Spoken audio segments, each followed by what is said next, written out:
KnockBack, the retro and nostalgia podcast, is brought to you by, well, you. If you want to learn how to support our show, go to patreon.com/laststandmedia.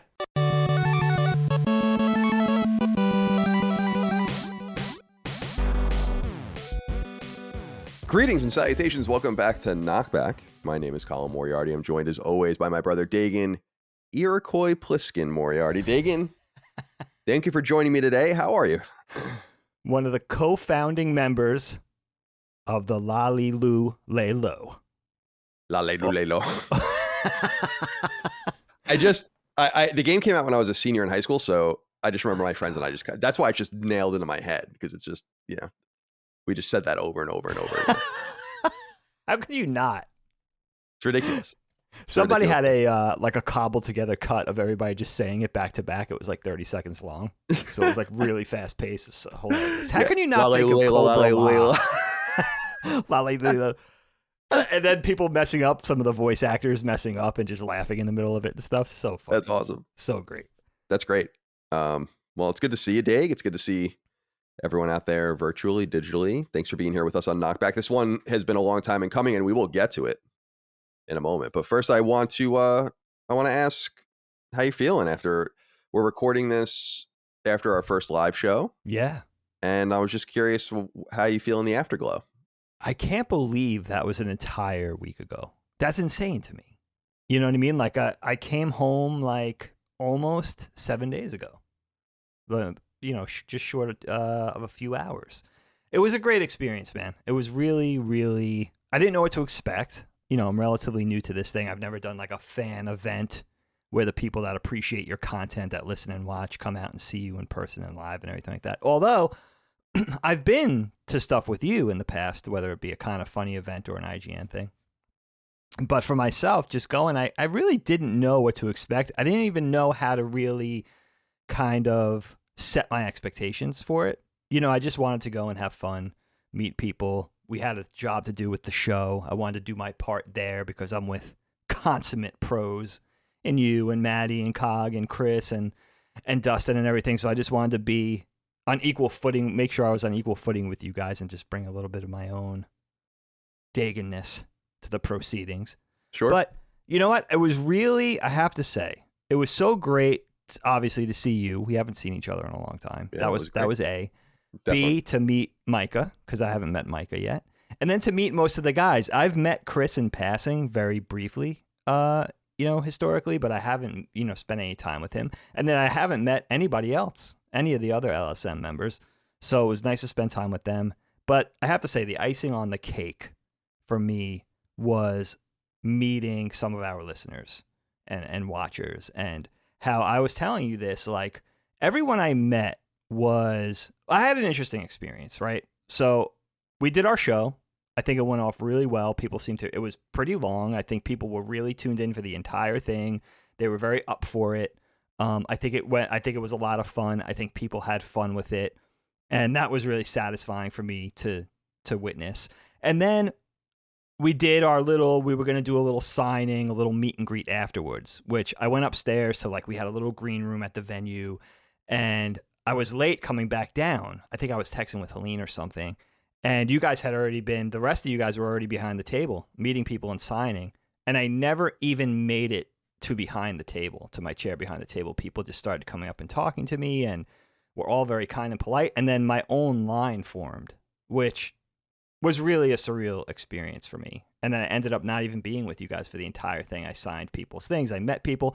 And every single person I talked to, Carl, I know you can relate to this, to a person, was so polite, kind.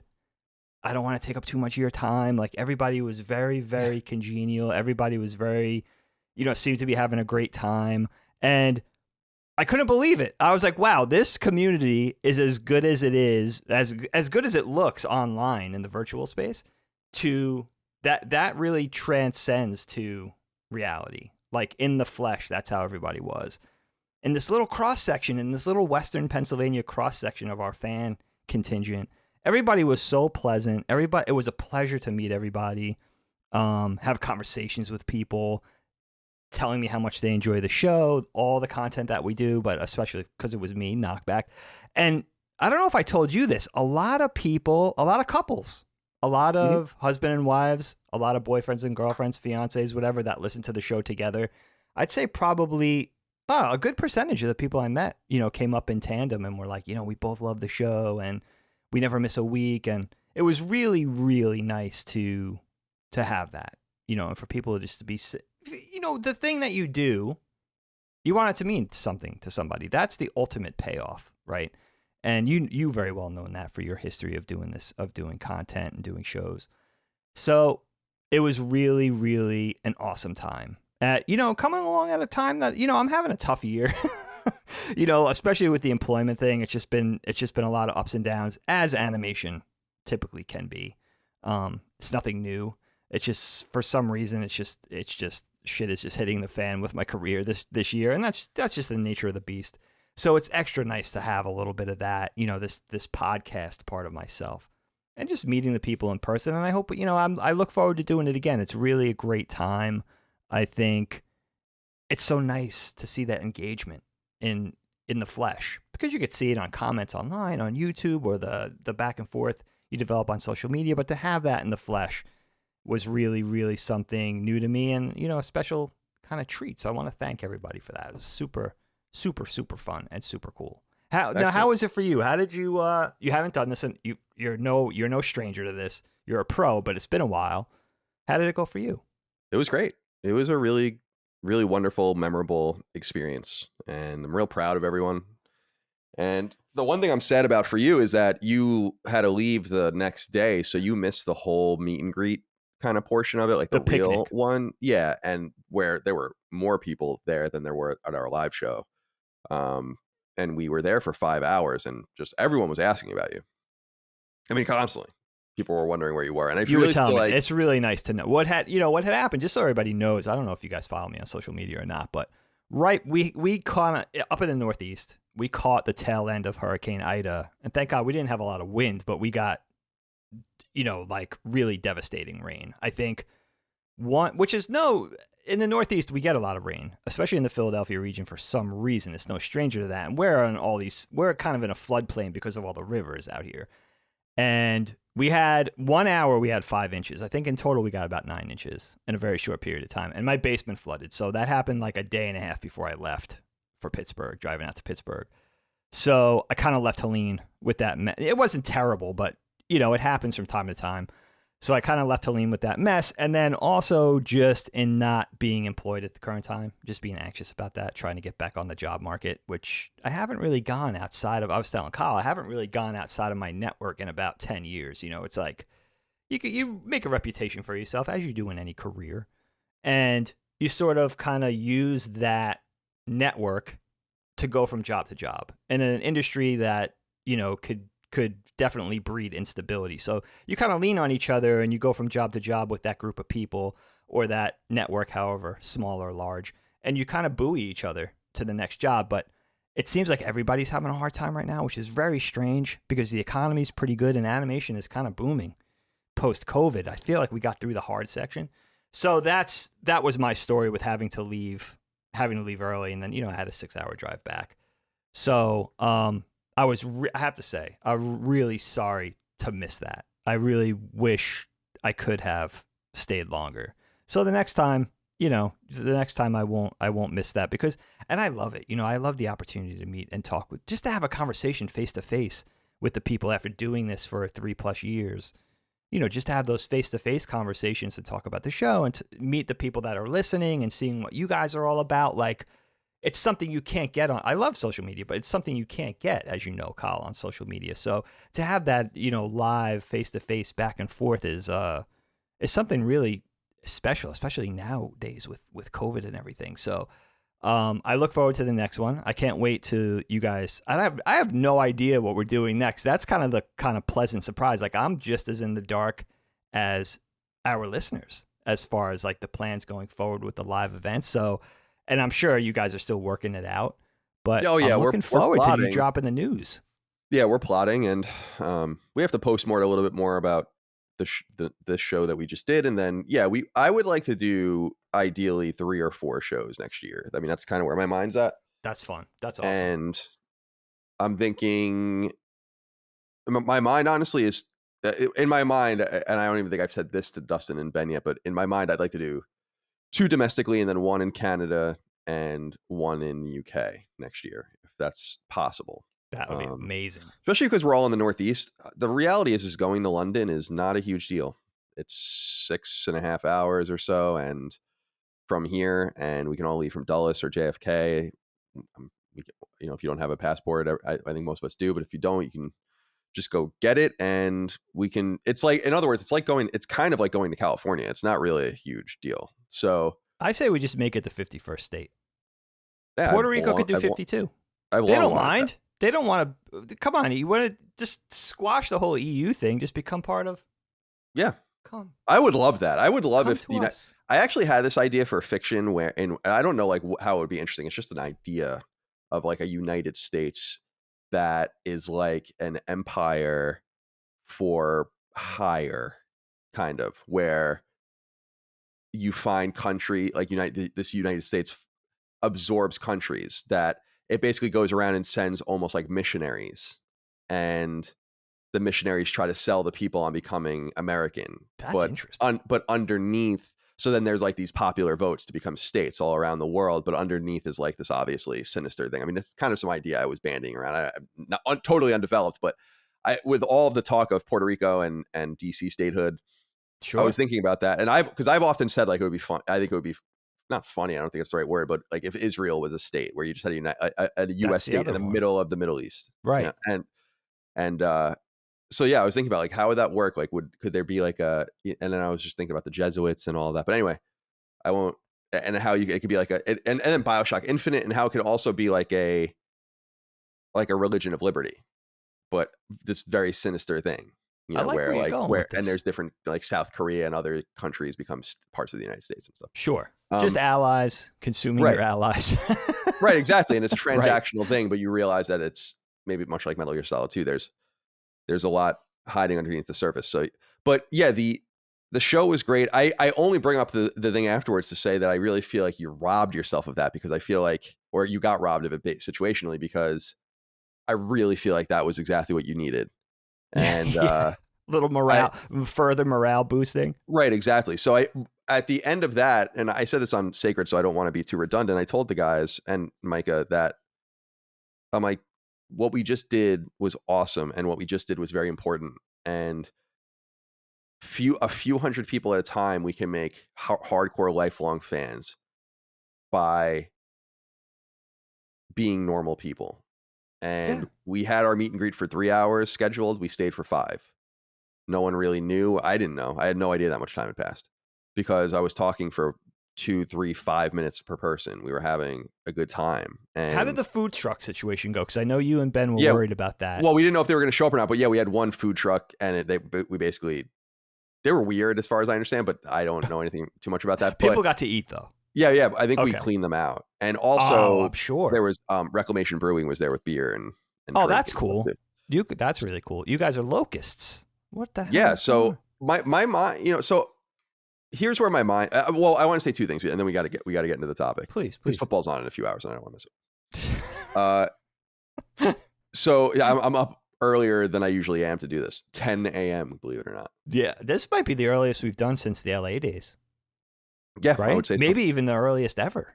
Yeah, it might be. Right? I don't like doing things in the morning. I'm just not like my calendar even. It's just like don't no before 1 actually. It's just no.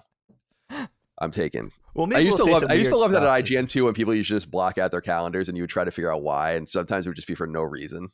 Like I used to do that sometimes too. Be like, I'm just not available, and it would be like, why? And I'd be like, I'm just not available. Anyway, Madonna, you're such a prima donna. I was talking to Pear recently about someone that used to work there, like a middle manager guy, and I kind of was, because he was like, yeah, man, we were talking about kind of how bad that guy was, and I was like, how I dealt with him, Pear? I just ignored every email he ever sent me, and then he stopped. He was saying that recently to me. Yeah, he stopped emailing, which is hysterical. So, so I feel like it was an important thing for us as a collective. I feel like morale is higher than ever. It was great for us to all be together. And I feel like we got to touch the audience. In such a in such a way that it's permanent. Because in the instances where people treated me like a human that I met, that really stayed with me. It really stayed with me that 311 was nice to me when I met them, because they didn't have to be, right? No. It really stayed with me that Dredge was nice to me. I even went to dinner with the bassist of the band, right? And we became friendly. And I actually commissioned him to paint a bunch of stuff for me. And so I remember that stuff. And I've expressed the fear of meeting some of my heroes because I know how much that would poison it. Oh, me too. If I met a Jerry Seinfeld or something where I'm like, I would not put myself in that position. No, I just wouldn't do it. Someone like that. Right, where I'm like, I don't want you to ruin it. Like my favorite Seinfeld thing is I don't know if you guys have seen, I'm sure people out there, but when he met Kesha, did you ever see that before? Oh, it's so bad. I was like, that would ruin my life. I might kill myself if that happened to me, right? So, yep. So I just couldn't put myself in that position. So I know that it takes a lot for our people to come up and meet us, and I want to make sure that they get that interactivity. And so what I was leading into is that I think that we're not going to be able to do something like that every time we do a meet and greet. And that's unfortunate. But I have this idea that maybe we'll just do Last Stand Day in Butler, Pennsylvania every year, and that'll then that's spot. And that would just be funny to just everyone just descends on this random small town. But then and that's when we do it. Like we have like a big show and then a meet and greet or a picnic the next day. But if we go to New York or we go to London or something, which we will go to these places at some point, it'll be a theater show, and that's probably going to be all we're going to be able to do, right? Yeah, you're right. We have to. That's just the way it is. The nature of the beast, right? Yeah, so we have absolutely. We have a lot to figure out, but it was an incredibly satisfying and gratifying experience. I want to thank everyone for coming, and it was so nice to see your beautiful faces. Right. It really was. And it was good to see you, Dig. I felt bad, by the way, because Dagan and I, especially that first night in the bar, we kind of like lived in this bar downstairs. Yeah. So nice. And it was awesome. But that first night, I kind of felt bad because I realized it was Dagan and I were just talking. And everyone was all mingling and being with each other, their girlfriends. Yeah, sure. But I felt like, I was like, I didn't realize that. That was funny. Yeah. God, it was so crazy. It was, but you made a point. It was so weird for me how nervous people seemed coming up to me. I'm just like, it's me. Again, I'm not used to. I'm some random animator. Yeah, I do this podcast, whatever. But that was a strange feeling. Like I felt like hugging people and being like, dude, you don't have to. It's Dagan. Like you don't have to be. I'm just a dude. Yeah, like that's it. I understand that. And also, I want to give a shout out to the LSM, everybody in LSM, because it was proof positive. Not that we already didn't know this. You guys are the best at what you do. Each and every one of you. But how good you are at what you do, like that you've cultivated literally probably the best people doing this. Obviously, I'm a little biased, but I say that completely honestly. Like, what a team you've put together. This is like, thank you. This is the consummate A team, and super proud to be even a small part of that. Like, you guys are. I could learn a lot just sitting on every one of those panels or listening to your content. I could learn a lot. So, you guys rock. Cool, thanks. Yeah, everyone did incredible, and the applause I was met with when I came out, like it was surprising. You got a standing ovation. Don't be modest. Well, it was surprising. It was like it just hit me. I was like, wow, I haven't done this in a long time, and this is incredible. And what's cool is it's mine, right? Like I made this, and you made it from the ground up. It's ours, of course, but it's in my vision, and it feels so good. And that was the other thing. I don't want to be redundant here either. I know a lot of people listen to Sacred, but I feel like I belong to something again. It feels really nice after trying really hard in other places and belonging and then not belonging. It's cool to kind of just create your own thing and your own vision and have people buy in. And this weekend was a big challenge for me too, to just try to we have a very decentralized leadership situation at LSM by design. Like I really try to just let everyone do their own thing. And if they need me, whatever, I pay people with no invoices and stuff. Like everything's just like, it's an oiled machine. Yeah. But I try to just let people do their own thing. And here I was like, well, I got to kind of be a more direct leader. So I tried to be cool, calm, and collected. I knew everyone was really nervous. I just tried to prepare and be staid. And just told everyone, I was like, everyone's overthinking. I kept saying, like, don't worry about it. Don't worry about it. It's going to be great. It's going to be fine. I couldn't believe how nervous they were. Guys like Maddie and Chris and stuff like that. the like who they are, their fan bases, and how good they are, what they do. It's like, wow, you're more nervous than me. But that speaks to the level, not only the level of excellence of what they do, but how much it means to them. Sure. To do well and to perform for the fans and to give something back to the people that follow them and support them and, help keep them afloat and everything. So, I mean, just through and through, man, it was such a wonderful experience, and it came along at a time, much like this game that we're about to talk about, came along at a time that was very fortuitous, for me, that it's nice to have another life outside of what you do, my bread and butter career, the meat of, my livelihood. It's nice to have a little something aside from that. And it's nice to have a little side racket, a little side hustle, a little side passion that you put yourself into that could remove you from the negative aspects of what you do, which I love what I do. I'm so passionate about it, but it could be hard. Like any career, it could be hard sometimes. Definitely. So I'm very fortunate to be in this position and Me too. to have you guys. Me too. Listening to the show. It means the world. It honestly does. And it's just when I see your little faces, some big faces in person. Some fat faces. Some fat faces. Some fat faces. Look at your fat face. I couldn't believe. Now, we have our... look at me. I should be the one to talk, right? We have our contingent of very... Typically, not to stereotype, but people that you would think would be in the nerd space, the gaming space, stuff like that. We have a lot of clean-cut, very preppy people. Definitely. Very, like very well taken care of. Coiffed. A lot of self-care. I was kind of, I shouldn't be surprised at that, but again, I'm new to this. And we have all types. The diversity is what really spoke to me too. Male, female, everything else, racial, people coming from all over the damn place. You guys represented a lot of the bottom 48, a lot of the lower 48 were involved in this.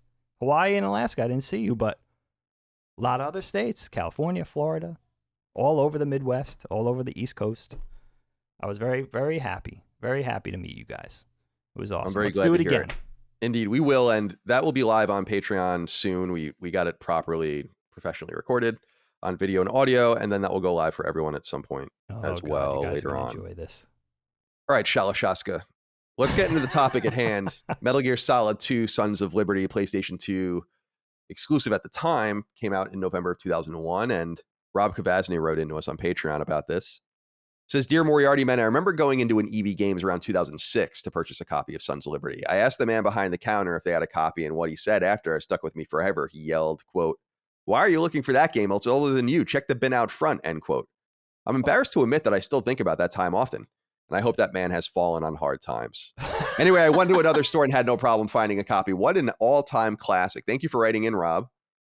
This was a topic that won a fan vote over on Patreon. And of course, you could support us on Patreon at patreon.com/laststandmedia for early ad-free access to every episode of this show and all of our other shows, the ability to submit your questions, comments, concerns, thoughts, and ideas to the show. And KnockBack has a special feature on Patreon that the other shows don't, in which we let you vote on topics we do each month. This is one of them, and it won a while ago. And actually, this topic, I think, was supposed to be done in July. We just completely lost track of time. But I've been really excited to talk about it, and I was really excited to go back and play it. Once in a while, I'm comfortable enough to not replay a game in totality for this show. It doesn't happen often, but it's happened. The original Metal Gear Solid, when we did that, I didn't replay it because I really know that game very well. And I did the same thing for Final Fantasy IV, which I know like the back of my hand. Horizon Zero Dawn, I knew well enough, and that was recent enough for me to do. And BioShock 2 was another one where I played about half of it. I'm like, yeah, I remember. Okay, I got it. This game, I didn't know what was going to be the case because I don't remember the last time I played it, but I'm thinking that I actually hadn't beaten it since high school. And there came a point in the game where, because I think what ended up happening is I played like through the Fat Man kind of part around there several times after the game came out, including when it came to Vita in 2012. And then I just never got past that for whatever reason. I just got distracted. I think what I was doing was I was trying to do like the dog tag run and all of that. And like, because I have an old save on my PS3 on very easy. And I'm like, okay, so the only reason I would be playing it on very easy was just try to get the dog tags. Yes. Yeah. But So I was like, okay. So once you got past maybe the 10-hour point, I'm like, I don't remember any of this. And then by the time you get to the end, I'm like, I literally don't remember almost any of this. It was scratching some random things in my head. And then I was like, holy shit, I probably haven't played this since November of 2001. I got it the day it came out. Unlike many other games where what's funny about trophies is that, it shows you timestamps when things happen. That's what I love about it. It's a journal for video games. Like since 2008 for me, there's a journal of every game I basically played. And when I beat it and when I got this and when I got that. And with MGS2, it was a little bit of a different story. I remember buying it. I remember getting the strategy guide for it, which I loved at the time. I loved buying strategy guides. And because I was a strategy guide writer, I'm just a fan of strategy guides. I love them. I still have this entrepreneurial want to bring them back. Oh, it's such a cool And thing. I actually did investigate a little bit about that, but that's for another day. But so I'm saying, instead of saying looking at a timestamp and being like, oh, I beat this game, blah, blah, blah, and I kind of vaguely remember it, like we were talking about games I've gone back and beaten again when we've done them, Arkham Asylum, Far Cry 3, Dead Space. But this is one of those games where I was like, holy shit, I really, this is so fresh and so new and so interesting. And I had to do it to fully experience it. And I liked that. And I liked that it's just a time thing, but I just liked that I remembered much less of it, to the point where I was like, holy shit, I don't remember this at all. I don't remember this person at all. I don't remember. And then things started coming back. Like I remember the end pretty well. I remember the last fight pretty well. But what's funny and why I bring this up, Dig, is because I remember also, I can almost see myself playing it. It's kind of a weird situation. I remember sitting Indian style on the end of my bed playing this game. I remember maybe it's because it's right after 9/11, senior year of high school, all of that. But it's just such a memorable experience from the beginning, and yet I've now made new memories with it, and it's exciting, and I think it's a really great game. I think it's incredibly pretentious. I think it's incredibly confusing. That's a good word for it. I think doesn't play very well, frankly. It feels pretty old and rigid, although it feels so much better on PS3, where I played it in the Blue Point collection than I played the Blue Point port on Vita originally. Because when I was playing it on Vita, I was like, hey, this game sucks. I really felt that way when I played through like the tanker. I remember you telling me this. Yeah, I was like, this is horrible. I don't know. I don't remember it being this bad. You made it pretty far even in that. Right. Because I was like, I don't. But then people were like, you just have to play it on console, and I was like, okay. And then so I went on PSN and I downloaded it and played it on PS3 and loved it. So I beat it, and we have a lot of notes from the audience. And I want to read this one from Vaughn Allison and throwing it over to you, because he says, hey, CD, this is the first PS2 game I ever played and the first game I ever completed. With critical acclaim and a 96 on Metacritic, which is almost unheard of. It's easy to see why this game is an all-time favorite. Colin, can you recall your first impressions of MGS2?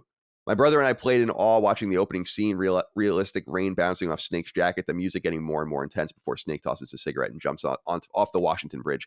With his stealth suit on in a pure badass fashion, Metal Gear is a series I revisit often, and I'm glad you two are continuing on with the franchise. Thanks for all you do. Maybe it kind of goes without saying, but it feels like a movie, like a long movie. So cinematic. And I think I kind of absorbed and understood that more at this time. And I think I just understand the game more, although I still don't really understand the game.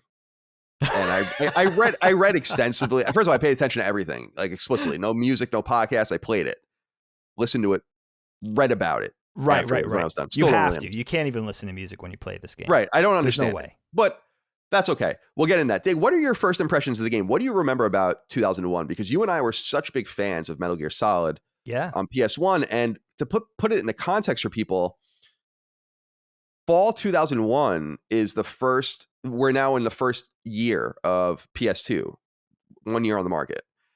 And from October to October 2000, October 2001. And in that time came a few good games, like a few really good games. I think some underrated games. The Bouncer's in there. I think that game is woefully underrated. And I've said that before. You have games like Red Faction, which is actually, it's in there somewhere. And you have games like Onimusha, which I'm a huge fan of. But the Metal Gear Solid 2 was the first huge game to come to the console. And I remember that too. And I also remember just the lead up to it. We'll talk about the character switching and all of that, because that was a huge part of the previewing of the game and how they obscured that intentionally. But I'm talking a lot here. Talk to me a little bit about your memory of this. Well, you know what? As you know, Kyle, as you remember, I went straight. This was the missing piece for me in Metal Gear Solid. I went from Metal Gear Solid 1 in 98, enjoyed that game, and then for some reason jumped to 2004, Metal Gear Solid 3, Snake Eater, one of my favorite games. We'll talk about that one soon. No that one won recently too, so we're going to do. So we're going to jump there, and I can't wait. I'm actually really excited about that too, because I never played that one with the exception of the first maybe hour. That's going to be exciting. So I'm really excited about it, especially to cover something that you actually skipped over is going to be fun. But yeah, this was the missing link for me. And talk about now. First of all, the conversation starts with Hideo Kojima, right? I mean, one of my favorites, pioneering video game visionary. Talk about all the guys in the modern space that are doing it so well, like Neil Druckmann. Like, you can't be Neil Druckmann without coming through Hideo Kojima. And just what he brings to gaming, the inventiveness, the innovation, the ideas, the thoughtfulness, trying to make gaming an experience. I can't wait to get into this. There's so many different ways to have this discussion, and it's going to be a super fun talk. So much to say about this game. But it was nice to go back again to a historically popular, one of the best, like one of the games that many consider one of the greatest video games of all time, to go through that emotional roller coaster and those highs and lows that many of you went through 20 years ago. So to go through that, and I'll just say, we got to talk about, obviously, all the main bullet points, the usual suspects, right? Gameplay, graphics, story, character, the history behind it, this game's place in a very important franchise, the overall experience, of course. But I thought that because there's so much to say, I would just go through some descriptions of the game, some ways that I would describe this game, and then we could break it down further. Sure. And I would say inspired, ambitious, innovative, influential, pioneering, beautifully crafted, corny, indulgent, balanced, unbalanced, campy, slick, and convoluted, which you already said. Very convoluted.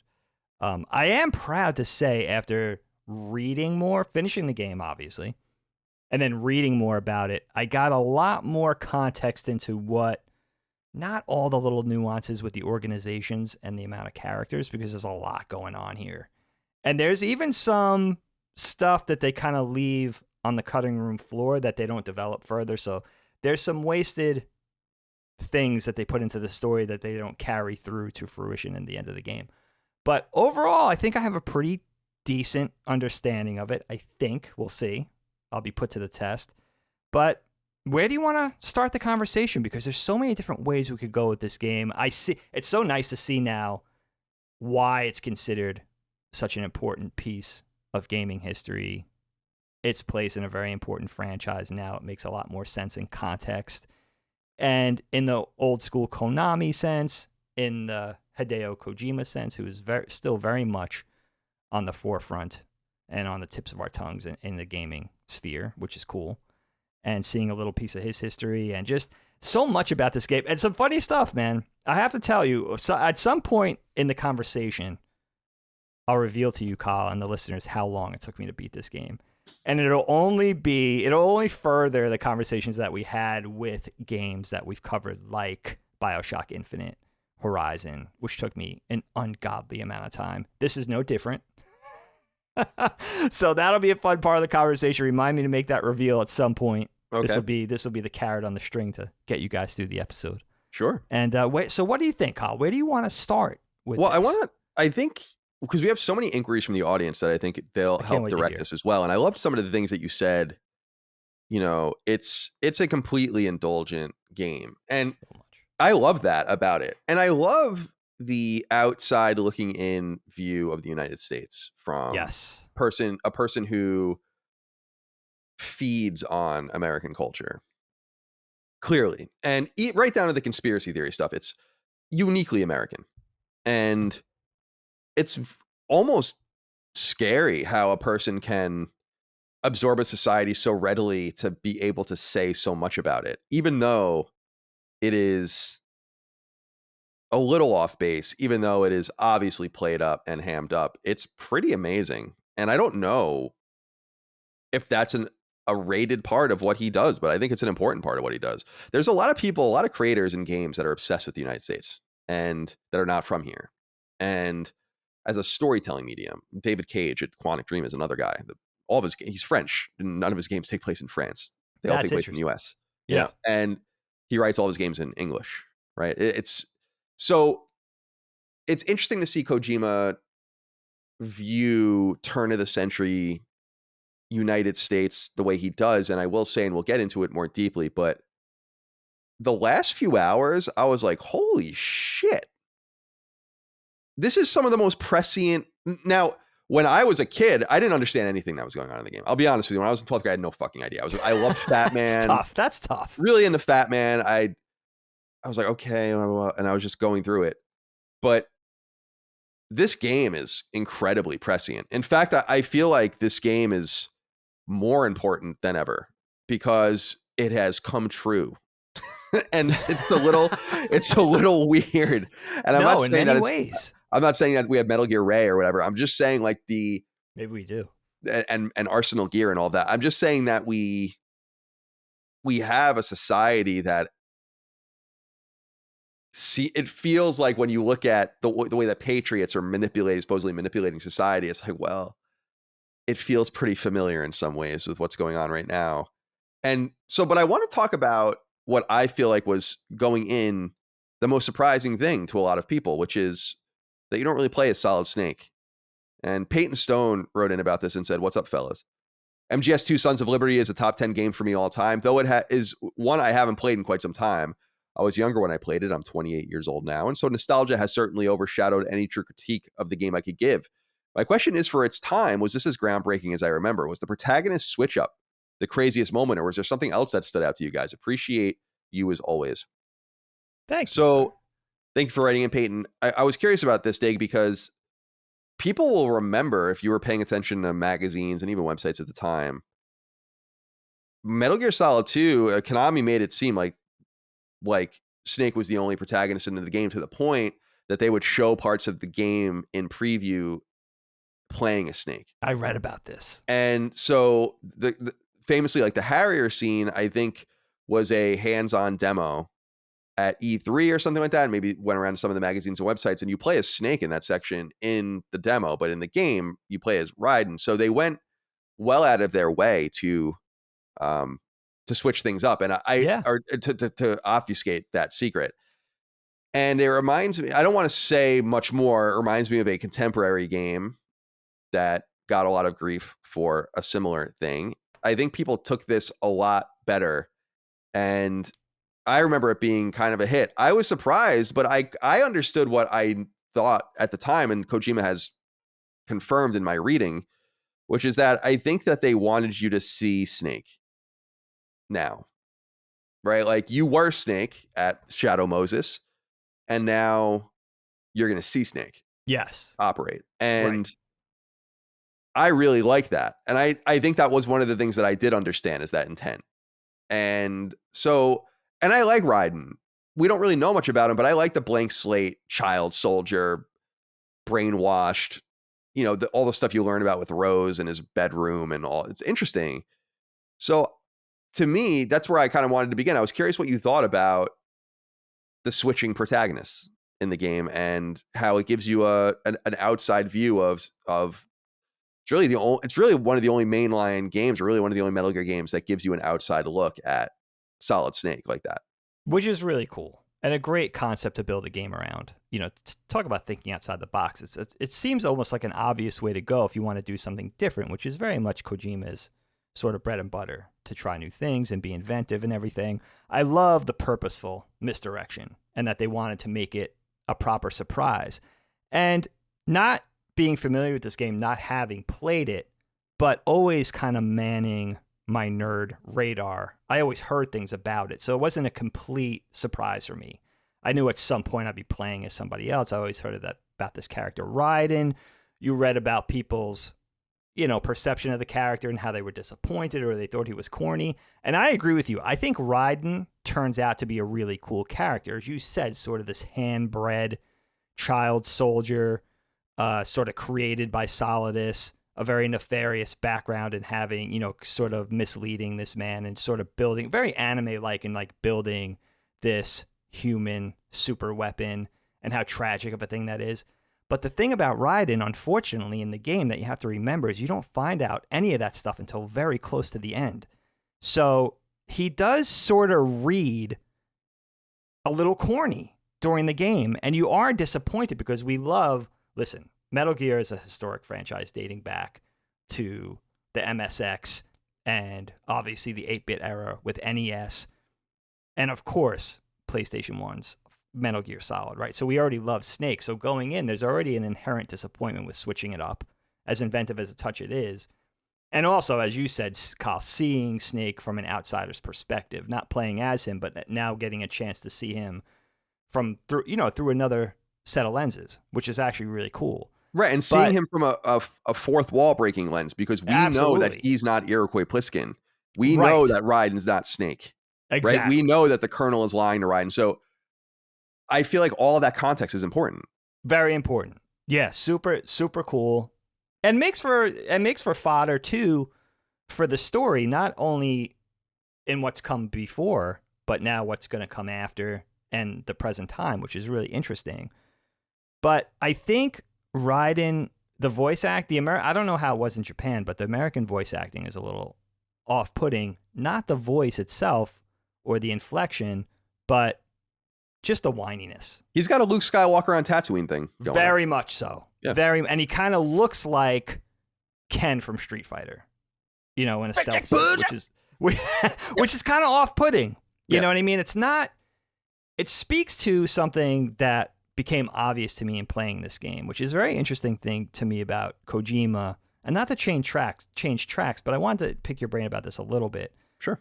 It's interesting how a Kojima project can meander from this very sort of clandestine, covert, slick, Black Ops, Mission Impossible, Matthew Bourne type feel where there's a really dark atmosphere, dystopian, as you said.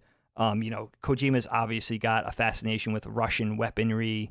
You got the Russian guns, you got the Russian gunship, you got revisionist American history, and that the Cold War thawed in the late 90s rather than the late 80s, and you got all this cool stuff going on. And then you got the juxtapose of some elements that seem to stand out in a cartoony way, or almost read as corny, right? The way Raiden looks, the way Fat Man is this mad bomber on rollerblades. Like weird touches that I wonder if Kojima is just bad at meshing elements or if it's campy on purpose. Does that make sense? Yeah, like it's almost but, like lampooning itself. But that's the thing, is that I feel like it must be intentional.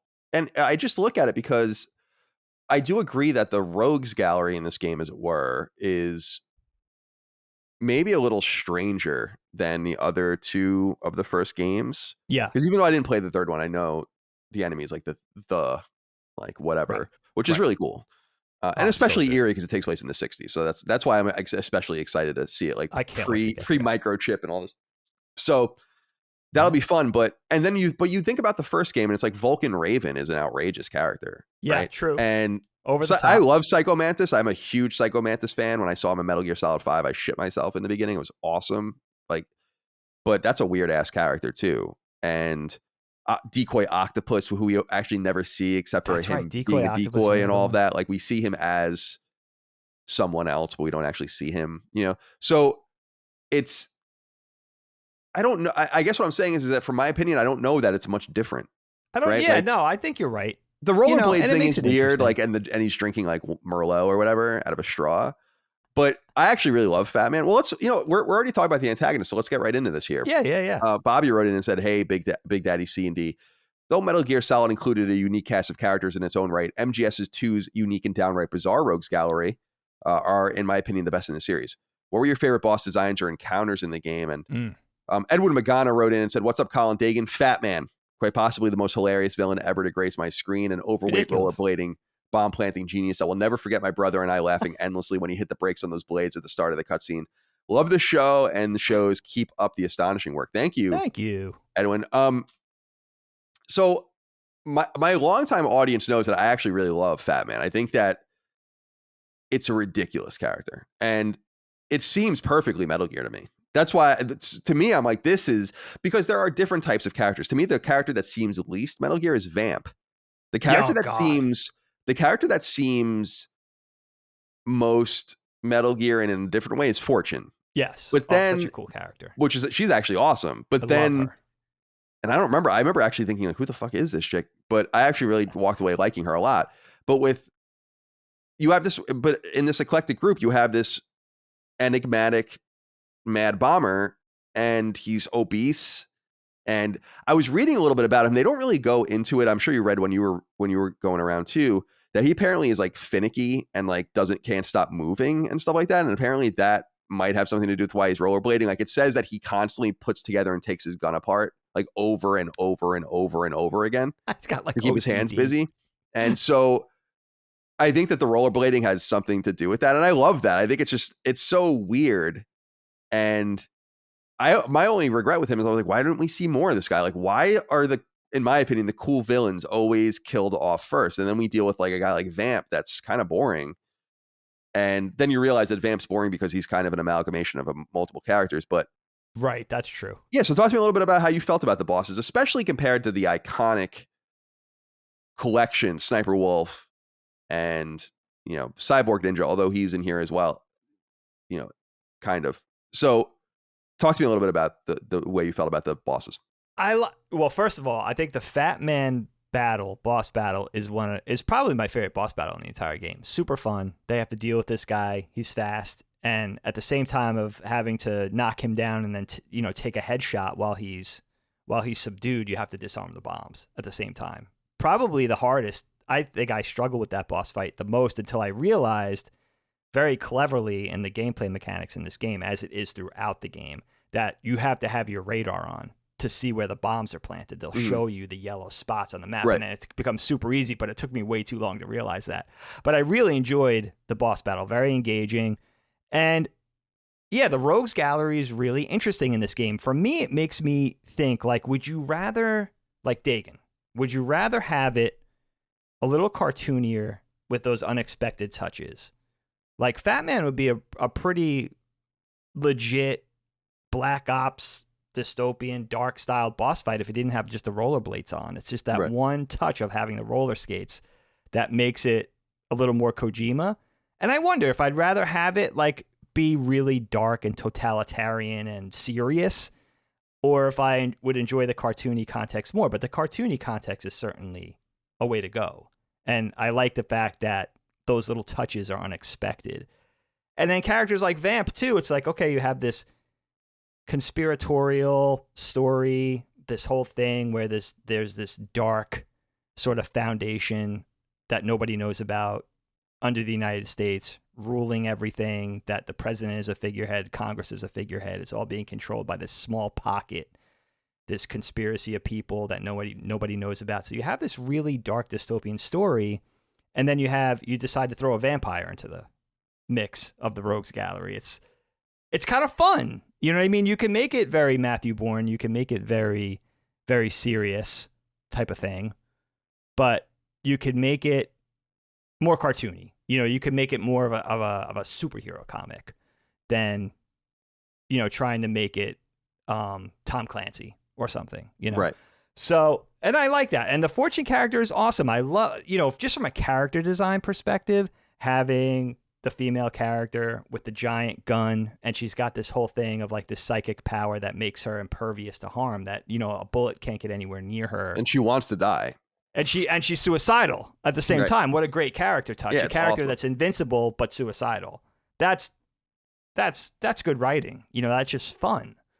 So I enjoy, and then you get into, of course, you see the return of Revolver Ocelot, and you get Solidus, and then you realize there's a Liquid Snake thing, which we'll get to, going on with, behind Ocelot. And then, besides just the characters, the constant churning of power changing hands, and then people sort of, the vast amount of Benedict Arnold going on in this, where people are changing sides and people are really on opposite sides than you think they are, and the changing of the guard as to who really is the bad guy in this game, which is a constant evolution as you play through. So, for the most part, super, super fun. Where it gets crazy is where it gets a little more convoluted with the story, where it becomes so many factions involved and so many characters involved.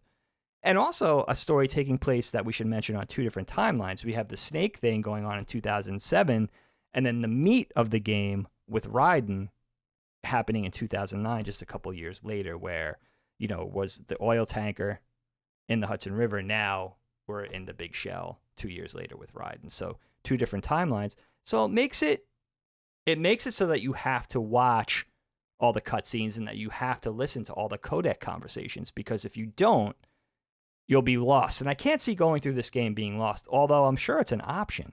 I see that a lot of people have beat this game in 13 to 15 hours. I mean, I beat the game. I beat it.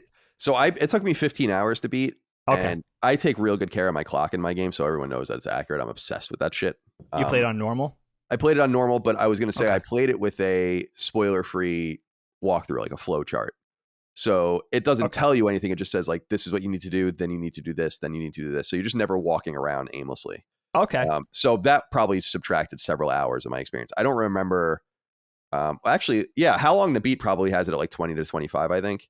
I think it's got it at 13. Oh, 13? 13 to 15? I mean, that seems... Now, I got to say, you were saying, dude, I died like 80 times, by the way. And at the end, it tells you like how many times you died. I probably died half of those times in 2 or 3 parts, though. Like, because the controllers are so clumsy. But it's also, I'm just also not. Did you still find that even playing on the PS3? Did you still find that you were... Dude, fixed camera angles are like... Oh, it's time. That's another era, like where you can't even control the camera. I know that Metal Gear Solid 3, I think Subsistence takes care of that, but whew, I mean, you have to really train you have to really train at least in the modern era. I have to train myself to not. You can't move the camera. It makes the game much harder than it would have otherwise been. This game would be comical if you could just shift the camera around. Yes, that's true. Yeah, it's really part of the gameplay. See, that's where I have the advantage, because I'm less. I have less context as a modern day contemporary gamer, so I got used to it quicker.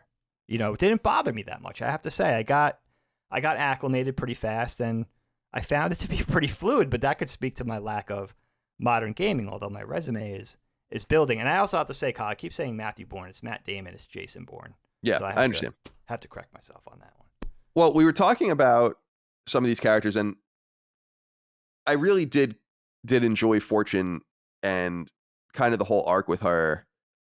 First of all, the music, like the accompanying music, like her music is amazing. I love when cool. And just the sadness she feels. I love that scene when she thinks Vamp is dead, which is really cool. I also love, and you see this on a few of them, but she's got her U.S. Navy stuff on still, which I really love. I love that when they're turncoats, right? And that really plays that angle up. They're SEALs. And it was even suggested, I think, I was reading that it suggested that Fat Man was even a SEAL. In like some, in his earlier days, obviously. He was more of a walrus. Right, he's more of a walrus. While he was building nuclear bombs somehow. I don't know how he got fissile material, but maybe on the black market somewhere. So I did enjoy the character because there was a lot of sadness. And then when she gets shot, it is a great scene because they just kill her. And she realized there's multiple characters this happens to. The same thing with Emma Emmerich, actually, where they die in a total lie. Like they're realizing as things are disintegrating that nothing was as it seems. But she still pulls out. Like she does have some sort of psychic power at the end, which I like, and kind of throws Ocelot off or whoever it is at the time. That was a nice payoff. That she actually really did have. It wasn't just that ultra. What do you call it? The magnetic device that deflects the bullets. That she really did have some inherent psychic ability. That was cool. So at least when she died, there was some some sort of proper payoff. Right. And I loved her big electromagnetic pulse. I also love how she had like her big saw like style gun. Oh, I love that. But then she also had like a pistol on her thigh or whatever, which I thought was really cool. Very G.I. Joe like. Very cool. And so I did like the trio of characters, with the exception Vamp left much to be desired, but in reading, and I'm sure you did, that he was kind of an amalgamation of characters that they weren't able to get in the game, including, and I would have loved to see how this would have aged, a character named Chinaman. Now, yes. I would, or a Chinaman. I mean, I don't know how they were going to say it. That would be even more racist. But there was and he apparently was Vietnamese in the game, but they called him Chinaman, which is even, again, more racist. And he apparently, that whole scene where you fight Vamp in that water room apparently was designed to fight that character, which was cool. And then you find out that and this character sounds even more interesting. There was a character named Old Boy that they were going to do as well, who apparently was over 100 years old. Did you read about No, this I didn't read all? about this one. And apparently he like fought in both world wars and shit. And what? He was going to be like a character in Dead Cell as well. But they mention both of them in the game in passing as like the Dead Cell characters that are killed when everyone turns on the terrorist cell and turns them into a terrorist cell. There are two people that are dead. And people are saying there's a scene where Vamp, I think, is like cradling someone, and someone's like, that's either Old Boy or a Chinaman that he's actually cradling. So you do similar to Decoy Octopus. You kind of see him, in the game. But would you have liked to see these characters? I feel like there needed to be a little more. It felt a little empty compared to MGS1 when it came to enemies. Even though you go through some of those enemies in the game pretty quickly, it's still like Vulcan Raven's out of the way quickly in Metal Gear Solid 1, etc. They're still there, and it's still. And by the way, Vulcan Raven's in MGS2. I love that with the little light behind. Did you see that? Oh, that's right. Yeah. It's like a statue and then a light, and it's Vulcan Raven. So cool. But what did you? Do you agree that did you like the first game's enemies more? I still feel like Psycho Mantis is like the greatest of them all. But then again, that is why I don't necessarily agree with your entire contention that these guys are a little weirder, because I'm like, Psycho Mantis is pretty strange. I mean, he's incredibly weird. He's completely supernatural. So none of the people in this are unaware that, like, Snake, 2 years before the tanker incident and 4 years before the big shell, Snake had already dealt with people like this. True. So yeah, Metal Gear Solid seems to have, as I remember, a more conventional boss fight structure where the reveal of each boss was sort of the point, right? Like, you're going to get through this guy, and then you're going to meet this guy, and then you're going to meet this guy, and that was sort of that stepped out mini boss type reveal until you get to the last boss in that game. This is a different approach where there are the rogues gallery, there are the villains, and you do meet them. The boss fights are stepped out to a degree, but it's more about the storyline, the constant churning betrayals, who's really the enemy this time, and then dealing with allies who are, seemingly allies who turn out to be villains in some way or turn out to be misleading. So it's a different bit of a structure. I think MGS2 is just a different structure where you have a more conventional stepped out boss meeting structure in the first one. And I think this one is just it just sort of meanders along a different path. But I do think the bosses are memorable, but I do agree with you too. Like, it feels like it could use one or two more. And maybe it's that we're meeting some old friends again, some old villains again. Yeah, so like they're not all original, Right. Some of them are returning where it was all original in Metal Gear Solid, so that you had that added excitement to it. But it was super, super fun. I think I was surprised at the lack of boss fights. I think you have a brief encounter with Olga early on, which is like a half a boss fight. And then you have the Harrier battle, you have the Fat Man battle, you meet Vamp a couple of times. That guy character dies like 3 times. And then you never really fight Fortune because you're obviously Raiden, and Snake is the one who deals with her while you deal with the Metal Gear Rexes. So you have that fight kind of overlying Snake taking care of something off screen. May I also that was say interesting too. I feel like I was going to bring up the Fortune thing as well. I feel like there's no Fortune fight because I think that they were playing with people's expectations that it was going to be a Psycho Mantis like fight. I think that there was this. I think Kojima realized that he can never do what he did with that fight again. Oh God! And I think people expected it. Now they started doing a lot of cool shit at the end. That cool. Like, fake game over screens and like the hot chicks appearing on screen and like it's hysterical. So good. But do you think that maybe you don't fight Fortune because there is some expectation that people were thinking like, oh, this is where you're gonna have to do some weird shit kind of fight, and then they just never let you do it, which Absolutely. I dig. Yeah. Yeah. Can you imagine they went back to the well and did the whole plug the controller and plug it into port 2 thing again? It would have been like a bridge too far. You can't do that. And they were getting into really inventive stuff at the end. There's one codec conversation where the kernel tells you to turn off the machine, and I almost did it. I was like, oh shit, I'm not supposed to, and then I'm thinking like, no, like just hear this out. Hold on a second. Don't get excited, type of thing. Or, that whole thing where you're fighting and the mission failed screen becomes little and it says fission mailed or whatever. Yeah, right. And you realize it's not over. You're still fighting in that little. So those little inventive touches, it's returning to classic Kojima, just things that nobody else thinks of, that again, that outside the box thinking that's so fun in gaming that you could come to expect from this guy, but nothing to that's probably true that he was probably fixing to create some Psycho Mantis Part 2 and then either thought better of it, or maybe they just didn't have the wherewithal, they couldn't fit it in, or they, it was too expensive, or they couldn't figure out how to top it. That could have been very well of a that's definitely a possible theory. You could see that being a thing, By the way, the game was made for $10 million, which is hysterical. That's crazy. Couldn't make anything for $10 million today. Not. They were saying that's like a Toho Godzilla film. Yeah. And right? That's what I had read too. And that's just nothing. I mean, games like of a AAA variety are not being made for less than $100 million today, I would say. That's crazy. But speaking of bosses, Mark Montana wrote in and said, hey, Colin and Dagan, what was your favorite boss fight? Most would mention Fat Man Vamp and MG Ray as the standouts, but the presentation and urgency of the Olga fight in the tanker was memorable as well. The Olga fight is interesting just because that's the only time you fight someone as Snake, and that actually plays into the lore of the game. But there are some interesting boss fights. I actually really like the Harrier fight because I just feel like it is appropriately Metal Gear. It's outrageous. It's a set piece. It's different. It's dangerous. It's a little frustrating. When you get into I just know this very familiar feeling of when you get into Metal Gear fights, it's like, ugh. Like when you think about fighting Ocelot, right, in the first game in that square with the bombs in the middle, and it's like, I loved it.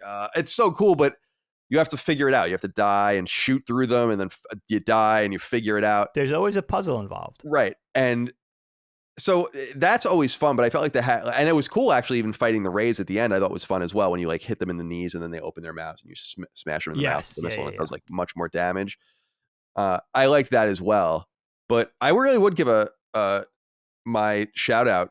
Well, I don't want to be too strict with it, but I would say the Harrier would be probably my favorite. Do you have a standout that you'd want to mention? The Harrier battle was cool because, as you said, it's a set piece and it feels very exaggerated and cartoony in a Metal Gear-esque way, that you're fighting something with your conventional weaponry as a man that a man would never stand toe to toe with a fighter jet, especially a vertical takeoff and landing, air to ground, air to air fighter jet. So I love the exaggeration in that. And I love the fact that you could do it. You have your Stinger missiles, you have Snake helping you. It's a whole thing where you're coordinating with Snake. You're kind of using the codec, as you do with many boss fights. If you kind of explore the codec, your different contexts in the codec, they might give you a nice hint, which is kind of cool.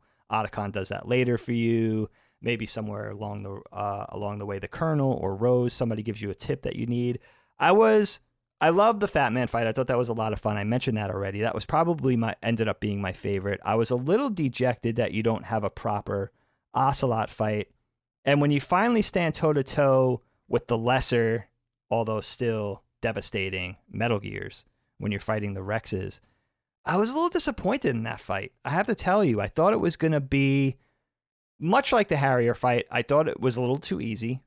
And I think the boss fights on the whole were a little too easy to figure out. Especially we'll talk about the fight with Solidus at the end. That was ridiculously easy. Like, you shouldn't be able to do that on the first try. It's the last boss. Right. But I was disappointed. Probably the biggest bone of contention I have with the boss fighting in this game, or the biggest disappointment, was the Metal Gear fight, where you have to take on, you're sort of on that Tron-like, AI like floor, and then there's nowhere to really hide, but you have to fight these things, and they're coming in and out depending on how much damage you do. And yeah, that was for me was a little anticlimactic because it's Metal Gear, man. You want to, you want to have something dynamic in there, an inventive touch. Maybe you have to jump in the cockpit and take one over or something. You want a proper payoff for that battle. But all in all, I think the boss fight. I think you made a great point. I think the boss fights in MGS1 are just more satisfying. I think there's just a more satisfying payoff as you lead up to each one, and then figuring out a different strategy. They're all masters at a different weapon. So there's a theme there where it's a little more not what the game is about. And I love a proper boss fight game. We talked about that in Colossus, where it's like, give me a boss rush. Yeah. Game. You like the boss runs. Yeah. Titan Souls would be a game you'd really like too. I gotta jump into that one. Yeah. That's a hard ass game. I think that's a game where you can only get hit once too. Like you can't get hit or you die. So yeah, that's a tough one. I played that on Vita a long time ago, but you're right. I think that when you make something as clever as the original Metal Gear Solid, you have to somehow live up to that. And I think that they shirked doing that in a way that almost seems intentional. Like we know that's what you want. We're not going to do that. And then I think that with MGS3, they do that again, like as far as I understand. And again, I'm so excited to play that because I want to know what the perception of these people are in the early Vietnam War era. I think as opposed this game. As opposed, you know what I mean? Like Psycho Mantis doesn't seem that crazy in 2005, 2007, or whatever the Shadow Moses takes place, 2005. But 1964, I would imagine Psycho Mantis probably looked fucking crazy. So that's why I want to see that. It almost seems like a horror game in some way. I'm excited to get into it. I'm excited for you to play because it is a departure from these first two. Now I know. Now I can compare them to both that came before, and it's different. All right, so you had mentioned the last fight. We should talk about that. I didn't like the last fight mostly because the sword feels like shit. It does. This is where the controls break down again, and it's interesting to see how people were experimenting with the sticks early on. Because remember out there, PlayStation 2 was the first PlayStation console with mandatory sticks. PS1 introduced the DualShock controller, and games like Ape Escape and others used it. Some games used it optionally. Some games like Ape Escape required it. But it wasn't until PS2 that the sticks were introduced as a standard, and now every controller has sticks too. Dreamcast did it, Xbox, and so on. So it's interesting that people didn't automatically assume that would be camera control. Now, that's the default, but it's not like that here. And they introduced this sword slashing mechanic, and I can't override my mind. Like you're even if you're facing left, hitting up is an attack. Even if you're facing right, hitting up is the same attack.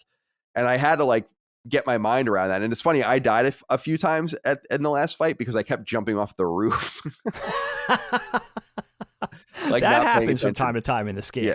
Yeah. And that's what I was saying. I probably died 15 or 20 of my 80 something times, literally just trying to get over a pipe. When you're dropping down from something, I just died over and over and over again. There, I hate when games tell you how much you die because it's embarrassing, but especially for me because I'm not very talented at games anymore. But there is something annoying about that fight. How about the ending though? Did you feel like? Well, let me ask you this. Awesemo wrote in, said, Awesemo55 says, "Hey boys, how did you interpret the ending of MGS2? So after the fight, is it supposed to be taken literally or metaphorically? My take was that the whole game was a simulation. Additionally, Raiden rejects the player's input at the end by throwing away his dog tags. Fun fact, the dog tags will show the name you entered at the beginning of the game. I noticed that. Oh. Because I put Moriarty in it and my tag said Moriarty. This is where I really don't know. I have no idea. And even reading some stuff, I'm I don't know if... I didn't want to read anyone's huge essays, but I was just reading some wikis, the fandom Metal Gear wiki, just to get some story beats and whatnot. Right. So I'm sure people have some deep analysis of that. I don't like reading that stuff because then I feel like I kind of absorb that and then take it as my own idea or manipulate it like that. I'd rather go in fresh. And my honest, fresh opinion is that it seemed, I feel stupid for saying this, but it seemed like they were running an alternate version of a simulation that was supposed to be Shadow Moses. Right? I think that was the idea. Raiden is real. It did happen. Because they say Fat Man was hired to test the proposition, I guess. Right. Right? And that's why he's like not even important to the dead cell situation and all of that. But I don't really know. I don't know. I have no idea if it's real or if it's fake. Like when they're standing in Wall Street, can people see them? When he throws the dog tags, is he just throwing it in VR or AR? When he tries to go after Snake and Snake basically says he doesn't need him right now, he's got other things to do. Is that literal? I don't know. I'm wondering what your interpretation was of the end. It's really, I mean, now that you talk about it more and more, it really is. Not only is it convoluted, but I think you could take it one of several different ways. What's interesting to me is there's so much story in this game, not just the backstory and the betrayal and the conspiracies and the different factions vying for power and this sort of, underground thing going on beneath the United States that nobody knows about, that the United States is just really the way it operates, and everything that's come before has been beholden to this structure that very few people know about. That there's this kind of chessboard going on underneath. And the people that we know that are supposedly in power really aren't. They're just for presentation. They're like, it made me realize too, like Arsenal to the big shell was like the Patriots to the United States. It was just a facade, right? Like everything was just a facade for. Very well said. Which was interesting, right? Like that's an interesting way to present it. But here's what the game did too. It not only explored all those underlying dystopian things, but also the different character relationships, which I thought was really strange. And I'm not sure how necessary it was. Like, we get really weird things like throughout the game, especially if you're in tune with the codec conversations. You get this big backstory between Jack/Raiden and Rosemary, right? That they have this relationship. It turns out that she was just a spy, and she was designed to draw things out of him and to get information to the powers that be and everything.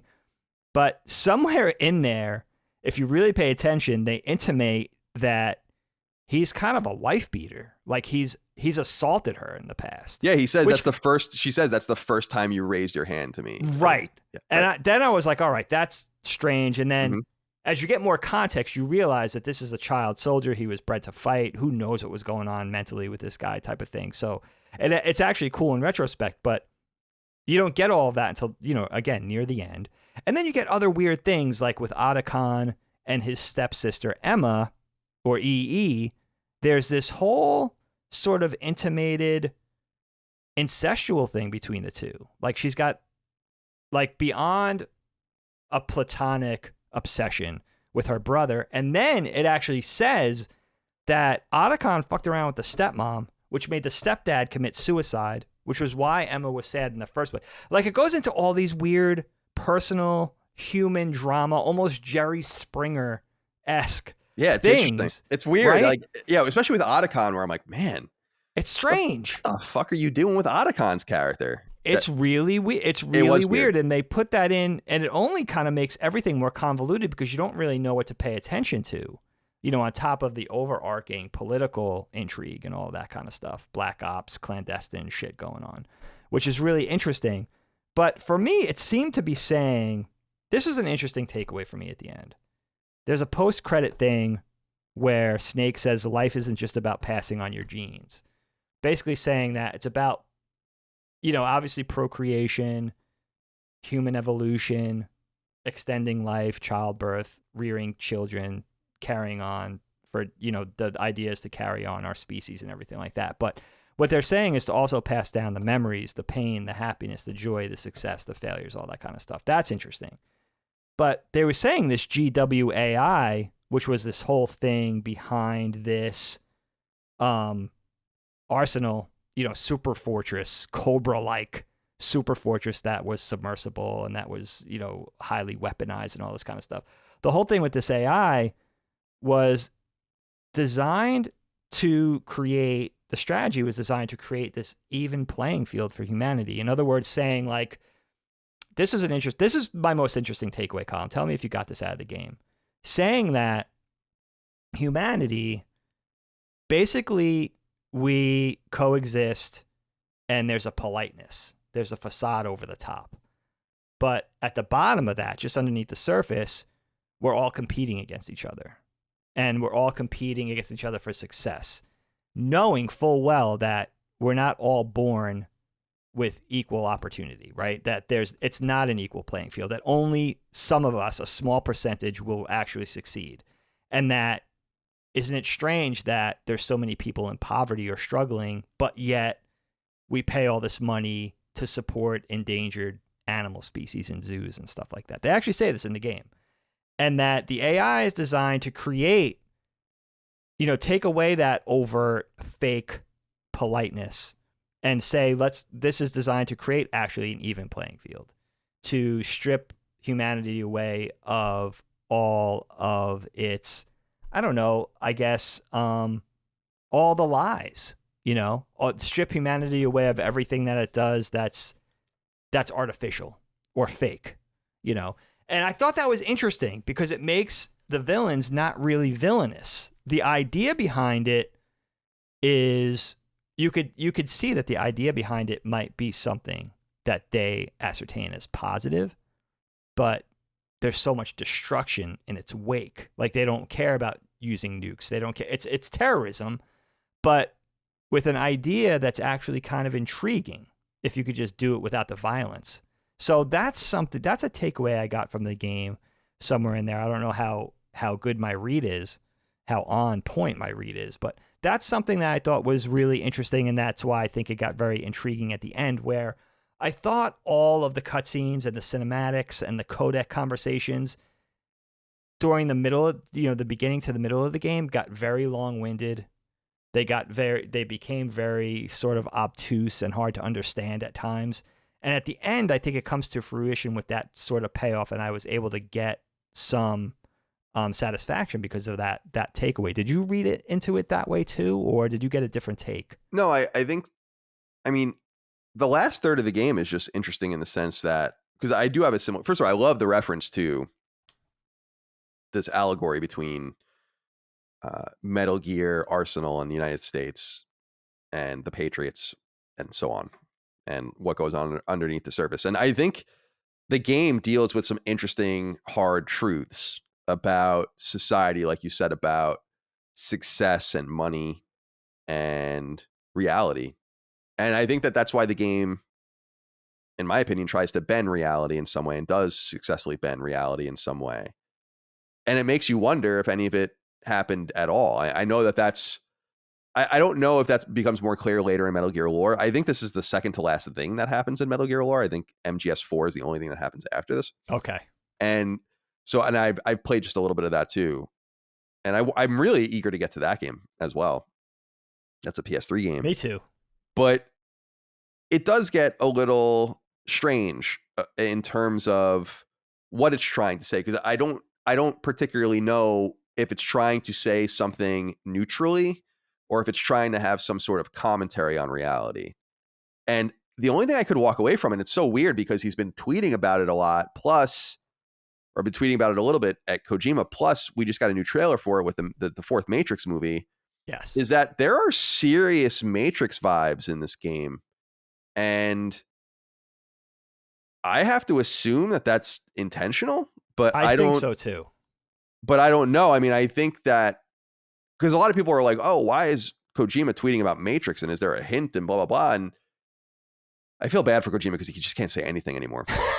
Poor Deus. Well, because he does some weird shit. It's like, you know what? Don't make fucking fake game developers and fake game trailers. And then did that play out? Is that over? Oh, no. That's the way MGS5 played out. I don't know. Okay. No one knows what happened, but he created a fake trailer, a fake studio, had the fake whole thing interviews with a fake person. Sure. So it's like, you know what? You did that to yourself. But do you see the Matrix vibes here as far as reality? Definitely. I was like, this is the Matrix. I got that very close to the end. There's that whole scene close to the end where Snake and Raiden are standing, you have all the live action footage, digitized footage, and they're standing on the city street and they're having the conversation with the people going by and they're talking about society and the way it plays out. And again, that allegory, but also basically saying like humanity and the way society is, especially in the West, especially in the United States, there's that, it's a shell of hypocrisy. that underneath of that hypocrisy, we're really battling each other. And there's that air of politeness that we say we're not out. There's that cutthroat thing doesn't exist, but all of life is a competition. Only a few of us will succeed. You have this umbrella of hypocrisy, and this GWAI is designed to create something different for society by whatever means necessary. And that's where the terrorism aspect plays in, and that's the disturbing aspect, coupled with a unique philosophy, basically. But definitely Matrix vibes all over the place in the end of the game with that, where it's like, basically saying like we could do this different, and also examining how much is actually real, especially for a character like Raiden, where everything he knew from being, a 10-year-old platoon leader in the Civil War, like everything he knew, everything he was designed to be, everything that he was sculpted to become was not a normal reality. It was only his reality, so you could see this poor guy like getting acclimated, almost like you would think with a war vet, especially in our generations growing up, like a Vietnam vet, getting acclimated back into society, PTSD, all that, very Rambo-esque, coupled with the Matrix. It's really intriguing. I have to say, I had so many highs and lows emotionally with this game, and whether I liked it or not. I loved the game. I loved playing it, but story-wise, character-wise, I think it really comes to a head in the end. I think it really is a proper payoff in the end. Maybe you didn't like Raiden.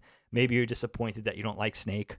Yeah, that you don't like playing as Snake throughout the game, and that you really kind of lament that fact. But I have to say, for me, it really came to a proper payoff in the end, and I ended up really liking the writing for as many of those weird nuances with the, with the incest and other wife beating and other crazy shit getting thrown in there. Well, I mean, it was funny too, because Micah was watching me play quite a bit of it while she was playing Switch, and at one time when Otacon is talking to Snake and Raiden about Emma and the drowning incident or whatever, and he's in his room, and they're like, well, what were you doing? And he was like, and I was like, did they just imply that he was masturbating? And they clear it up later that the implication is that he's having an affair, or he's having sex with his stepmom, which is even bad. But I was like, oh, is this like Ridgemont High kind of like weird shit going on? And so even the implication of that wasn't weird enough for what ended up being the truth, which was that, so in other words, there's a lot deep underlying all of this, but I do want to get into one specific relationship here that you had mentioned earlier, and that's Jack and Rose. Okay. Ollie Reynolds wrote in, said, hey, gents. Kept you waiting, huh? I'd love to know your thoughts on the relationship between Jack, Raiden, and Rose. I can't speak for anyone else, but this is the one aspect of the game that just felt exasperating. Can I not just save my game without Raiden being interrogated on his recollection of their relationship? I loved that. It's funny, that brought back memories for me, because I remember being like, trying to just get through it so I can shut my game off, which is exactly why I probably didn't appreciate it as much as I do now. I hear when I was a kid, although I don't think I would have either way when I was 16 or 17 years old. I was 17. But I was getting annoyed by this as well. And it was strange because it never really makes any sense why she's involved. Like Raiden says at the end, like, why would an analyst be involved? He admits it. And he says it in the beginning, but why would you have your girlfriend there? And then why would she constantly be prodding you when you're doing something really important? It just, the whole time it was going on, I'm like, well, clearly there's more to this than meets the eye, because it doesn't make any sense. And I feel like it's just hitting you over the head. And it made me miss Mei Ling a little bit. I liked how Otacon in the Snake section tries to take Mei Ling on a little bit, like, and gives like, and he's like giving all these added context things he doesn't understand, which is hysterical. But I don't know, Rose, the whole thing is like, you get into some of his background through Rose, and it's interesting, but it's like, damn, dude, like, you're so women, Am I right? So yeah, what did you think about that whole interchange with them? I really had to force myself. Most of the codex stuff was tolerable. It goes on at length, as we say. Sometimes it gets very long-winded and very drawn out. You want to play the game. Sometimes it comes too frequently. You want to have a little more gameplay, a little more a little more fun in between the Yeah, conversations. there's times where it's like, why would you even let me play? Right. Why wouldn't you just show me walking to the next room? Anyway. And sometimes things solved in cutscenes or cinematics that you're like, I would rather play this. Right. That's another kind of dark mark against this game. All in all, I had fun with it, but I really forced myself to endure the codec conversations, especially the most intolerable ones, which were between Jack and Rose. And what I got out of it was this. Okay, now maybe I'm wrong. You guys could correct me if I'm wrong. Rose, you are kind of questioning why is his girlfriend involved. You have the Colonel, you have other characters like Stillman, who's an NYPD bomb expert, obviously Snake, Otacon, who's advising on from a technical perspective. Like, you have all these guys via codec and girls that you could reach out to for information and for support along the way. They make sense. The Rose thing doesn't really make sense. Like, you have his girlfriend on here. Is that for comfort, to give him a sense of calm, whatever it is? You don't really know. Then it comes to light that she's a spy who was sort of put into his life as a fake girlfriend. Like, they met, they had a real meeting. There's the whole date that they talk about the entire time that's revealed at the end. I don't know if it's April 20th or April 22nd. April 30th or something like that. Yeah. Some date in April. It turns out to be the day that they met. Hey, Jack, do you remember April 30th? It's so annoying, dude. But the thing is, the whole time, you're wondering what it is, and then she finally reveals that she was a spy that was sort of paid off or employed to be his girlfriend, who was designed to draw information out of him and sort of keep the governor appraised of his whereabouts, of his thoughts, of his personality, of everything. They wanted to keep abreast of the situation with Raiden, so she was the proxy through which they could do that. So, but somewhere in the throes of that, she really did fall in love with him and really wanted, even after the reveal, was lamenting his anger and still wanted to be his girlfriend and make him realize, like, I pretended to love you, but as I got to know the real you, I really did fall in love with you. So that's what I got out of that. But for 75% of the game, it's just annoying because you don't know that.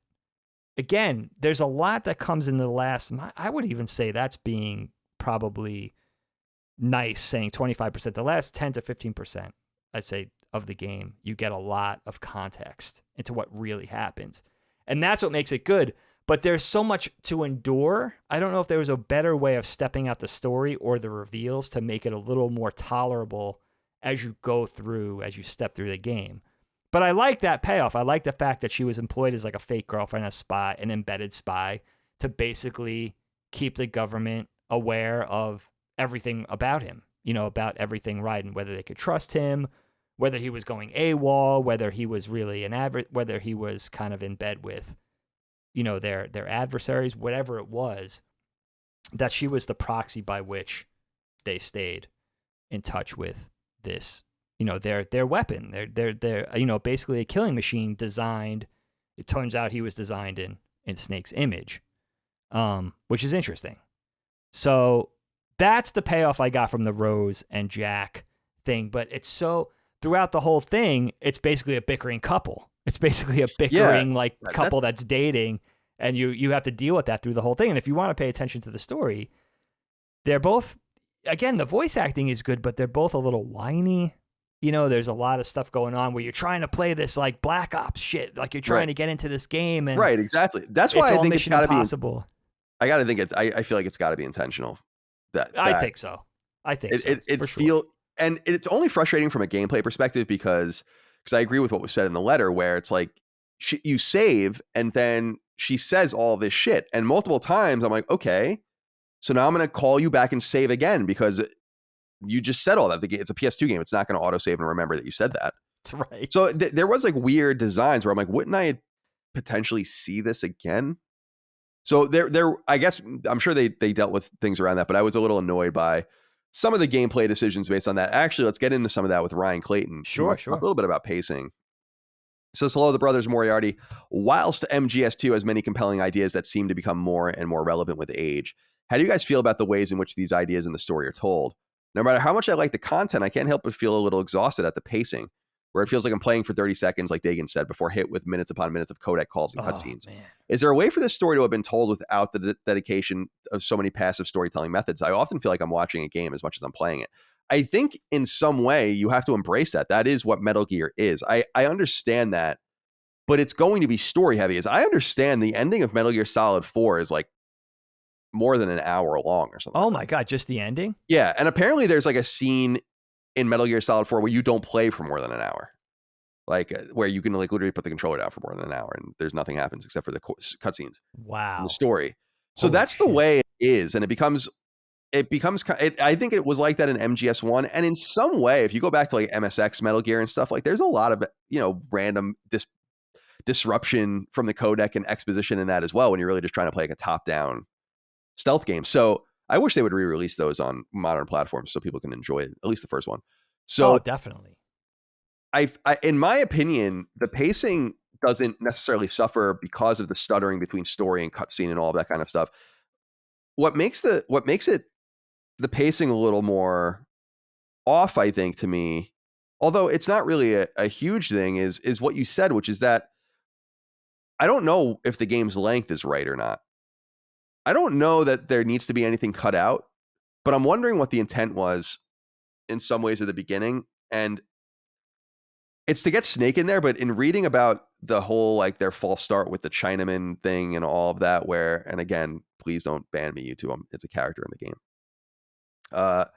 But where apparently the tanker was like kind of this thing that they were working on for another version of the game that was going to take place in the Middle East and stuff. And you can see not even Metal Gear Solid is immune to the realities of game development, where it's like, oh, you already worked on this for a few months. Well, that's a few months of development and we're going to use that. So, we heard about that when Uncharted 4, specifically when Amy Hennig left, like the game was basically geographically complete. They just rearranged all the pieces and made a new story with them because they had to. They had nothing else that there was time to do. So I think that you can see some of the seams in the game, which is unusual in the way that it's paced, but I don't really have a problem per se with sitting through long cutscenes. In fact, I feel like that's what you're earning.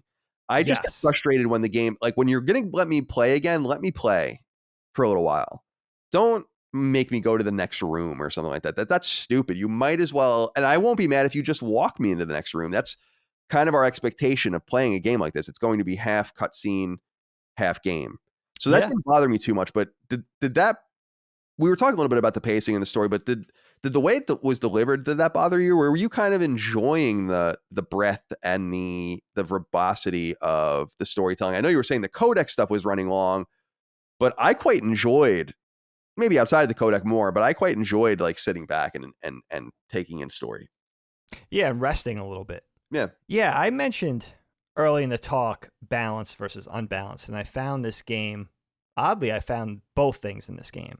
I think you want a certain amount, as you said, Kyle, you want a certain amount of gameplay before you earn that proper payoff. Sit back, put the controller down for a second, watch a cutscene, watch the story play out.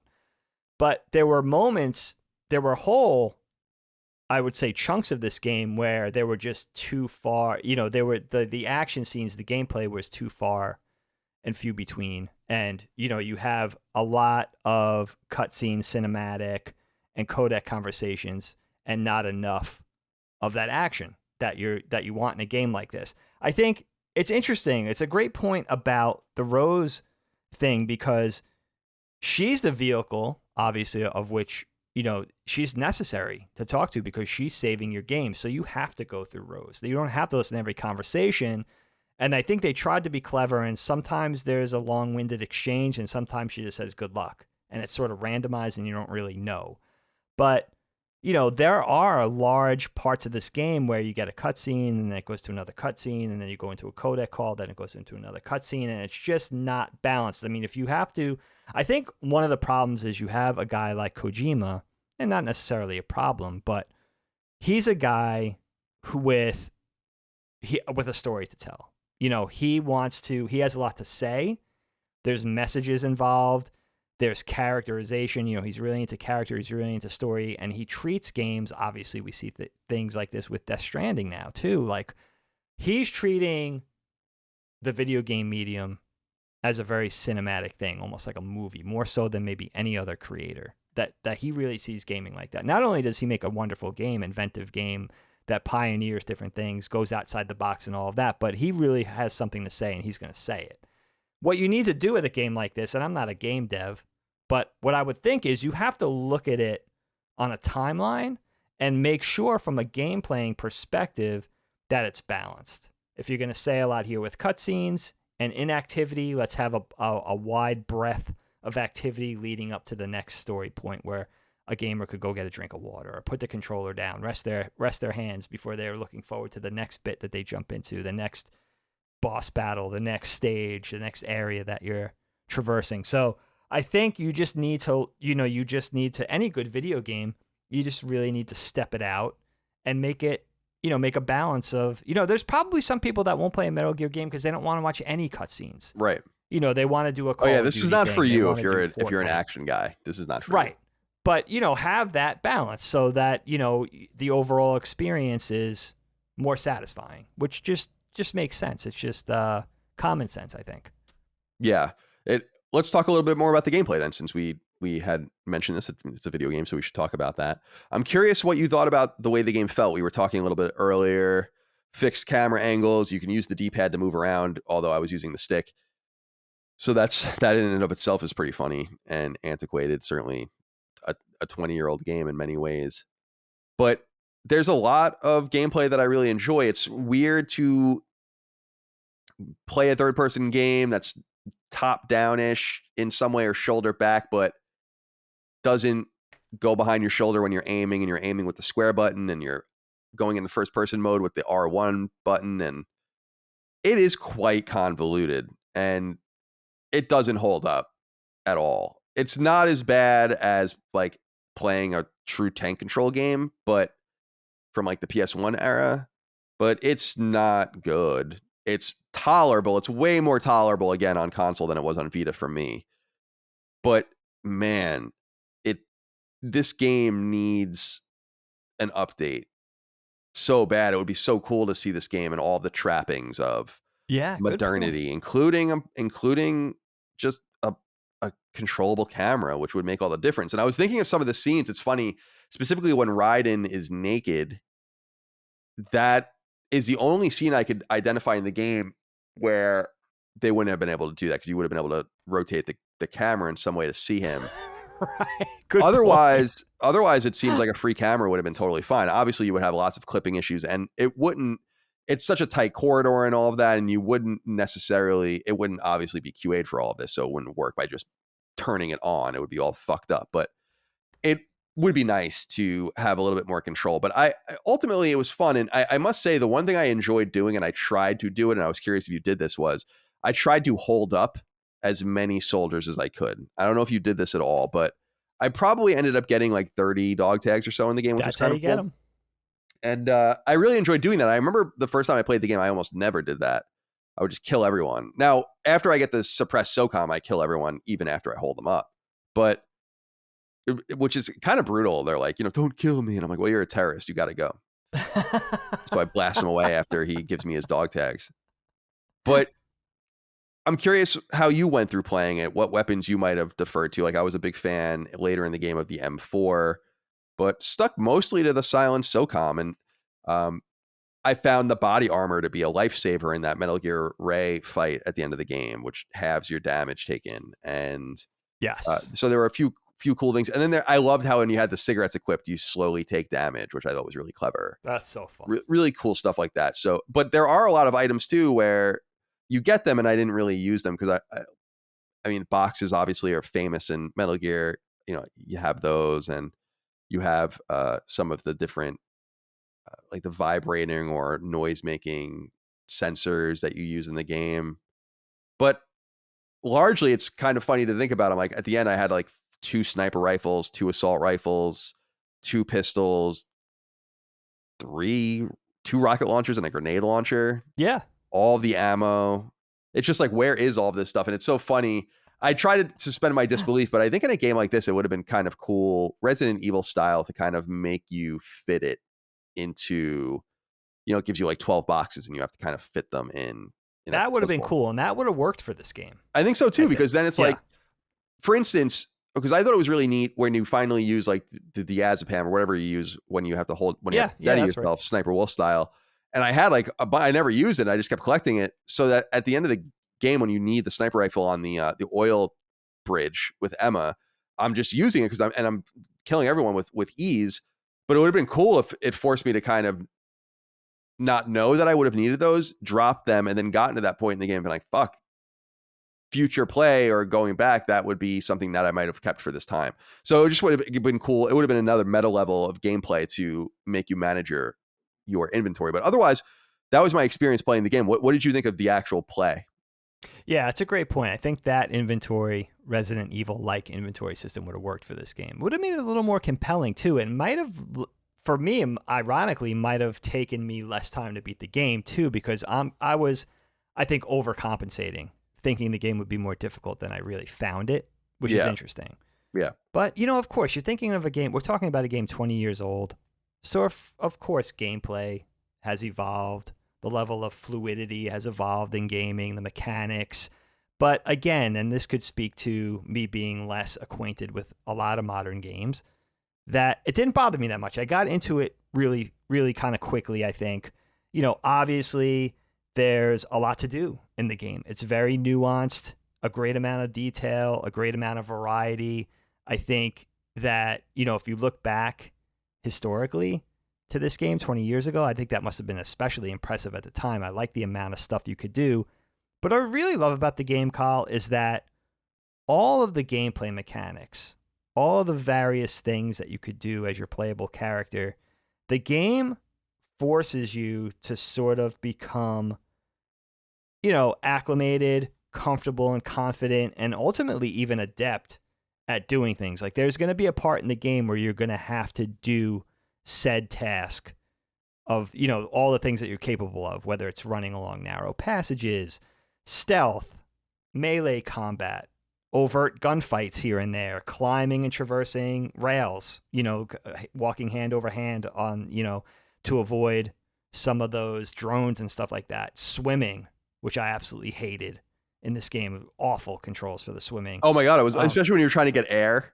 Oh my God, dude. Yeah, just going up and down. It was very not that the swimming was, not, again, it's not all intuitive and not all of it holds up, but that was bad. The game makes you do all that, even fighting with no equipment. Of course, using the, tranquilizing guys instead of killing guys, holding up, I found the hold up mechanic where you could hold guys up for their gear, for their supplies and their dog tags. I found that relatively late. I was probably over 50% into the game when I realized you could even do that completely by accident. But then I started having fun with that. So I really handled this game like I normally do, very methodical, very deliberate. After every campaign, I would go back to an area. You kind of find the way the game works, that after you leave an area and it cuts, it loads up to another area and then you go back, you could restock. So weapons that I really liked, like the SOCOM or the M9, tranquilized a lot of dudes. I thought that was really fun. Even after I would sneak up on somebody, give them a couple of quick punches and kicks, and then just tranquilize them in the head to make sure they stayed asleep. I thought that was really fun. So they knew who knocked them out. Yeah, that's stay asleep. Yeah, that's good stuff, man. I feel like there are a lot of options in which you can play the game, and it's Definitely. cool.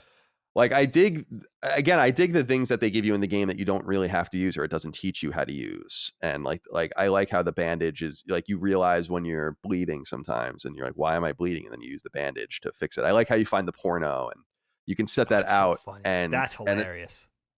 And then there's like the stuff where you find like the farting or the pooping like guard and all of that, which is hysterical too. But then there are things that the game suggests that you use sometimes, like the thermal goggles especially, but you realize like they're actually very useful often, and the night vision goggles, which you virtually never use, and never use them, the phone and all of that. So there's a lot of cool stuff, and then you have the various weapons that you use as well. But like I said, I stuck with the M4. Did you ever one time use C4 claymores, chaff grenades, or stun grenades or anything? I never used any of those items my entire playthrough. I never I threw a used grenade. I chaff never set an grenades. explosive or anything. Yeah, you did? Really? Yeah, Yeah. I was thinking the same thing. I never did any demolitions in the game. The only thing I used was just chaff grenades to disable the drones or the video cameras. And then eventually I realized after you disable the video cameras, just blast them out. Just Right. blast them off the wall. Or the remote gun turrets or whatever. Like anything automated in the game, I did use the chaff grenades. I used stun grenades a few times and then realized it just wore off too fast. Like I can't deal with a whole platoon of troops after how long that stun grenade wears off. But it was mostly the handguns. I like the AK. It was really satisfying to use the assault rifles and on those few opportunities where actually overt melee combat made sense, where you're kind of going out of stealth mode, because a lot of the times you'll just get overwhelmed. The troops will come in with riot shields and riot gear and stuff. It makes it a little harder to fit, go toe to toe with those dudes. Sure. But mostly I just really enjoyed trying to stay stealth and just tranquilize guys. I thought that was really fun to go through, and all the little mechanics, the nuances that are involved. Like if you tranquilize a guy near another guy, the other guy will come over and kick him awake. So you have to take care of the second guy, knocking guys out and trying to hide their bodies, trying to hide them in lockers. Like you said, a lot of it's kind of unnecessary. There are a lot of little extras. You don't really need to do that. They even say, Right. like, don't go into an area and leave traces that you were there. But when you walk into a room with 3 watermelons, I'm going to shoot them to hell. Like, there's no way I'm not going to shoot the 3 watermelons. Like, I'm going to leave signs that I was there. So it was fun to play with that and also play with what those things meant. Is it really going to make a difference if I leave traces of myself, or is it really not going to pay off? And a few frustrating areas, a few moments where I had to come back the next day, like guiding that Nikita missile through the air vent. Dude, I was so frustrated. I never got so frustrated with a game probably in the last 5 years, until I realized there's a whole nother area you could do it from. You don't have to do it from crouching from that area where you have to maneuver it all through those air ducts. There was a quick spot where you could actually do it from that made a lot more sense. That was like Right. a quarter of the amount of travel.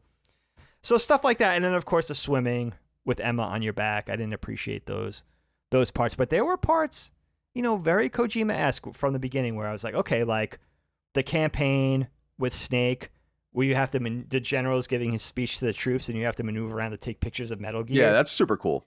Right in plain sight. And you have to Yeah. kind of take over the cameraman's vantage points to get the right picture.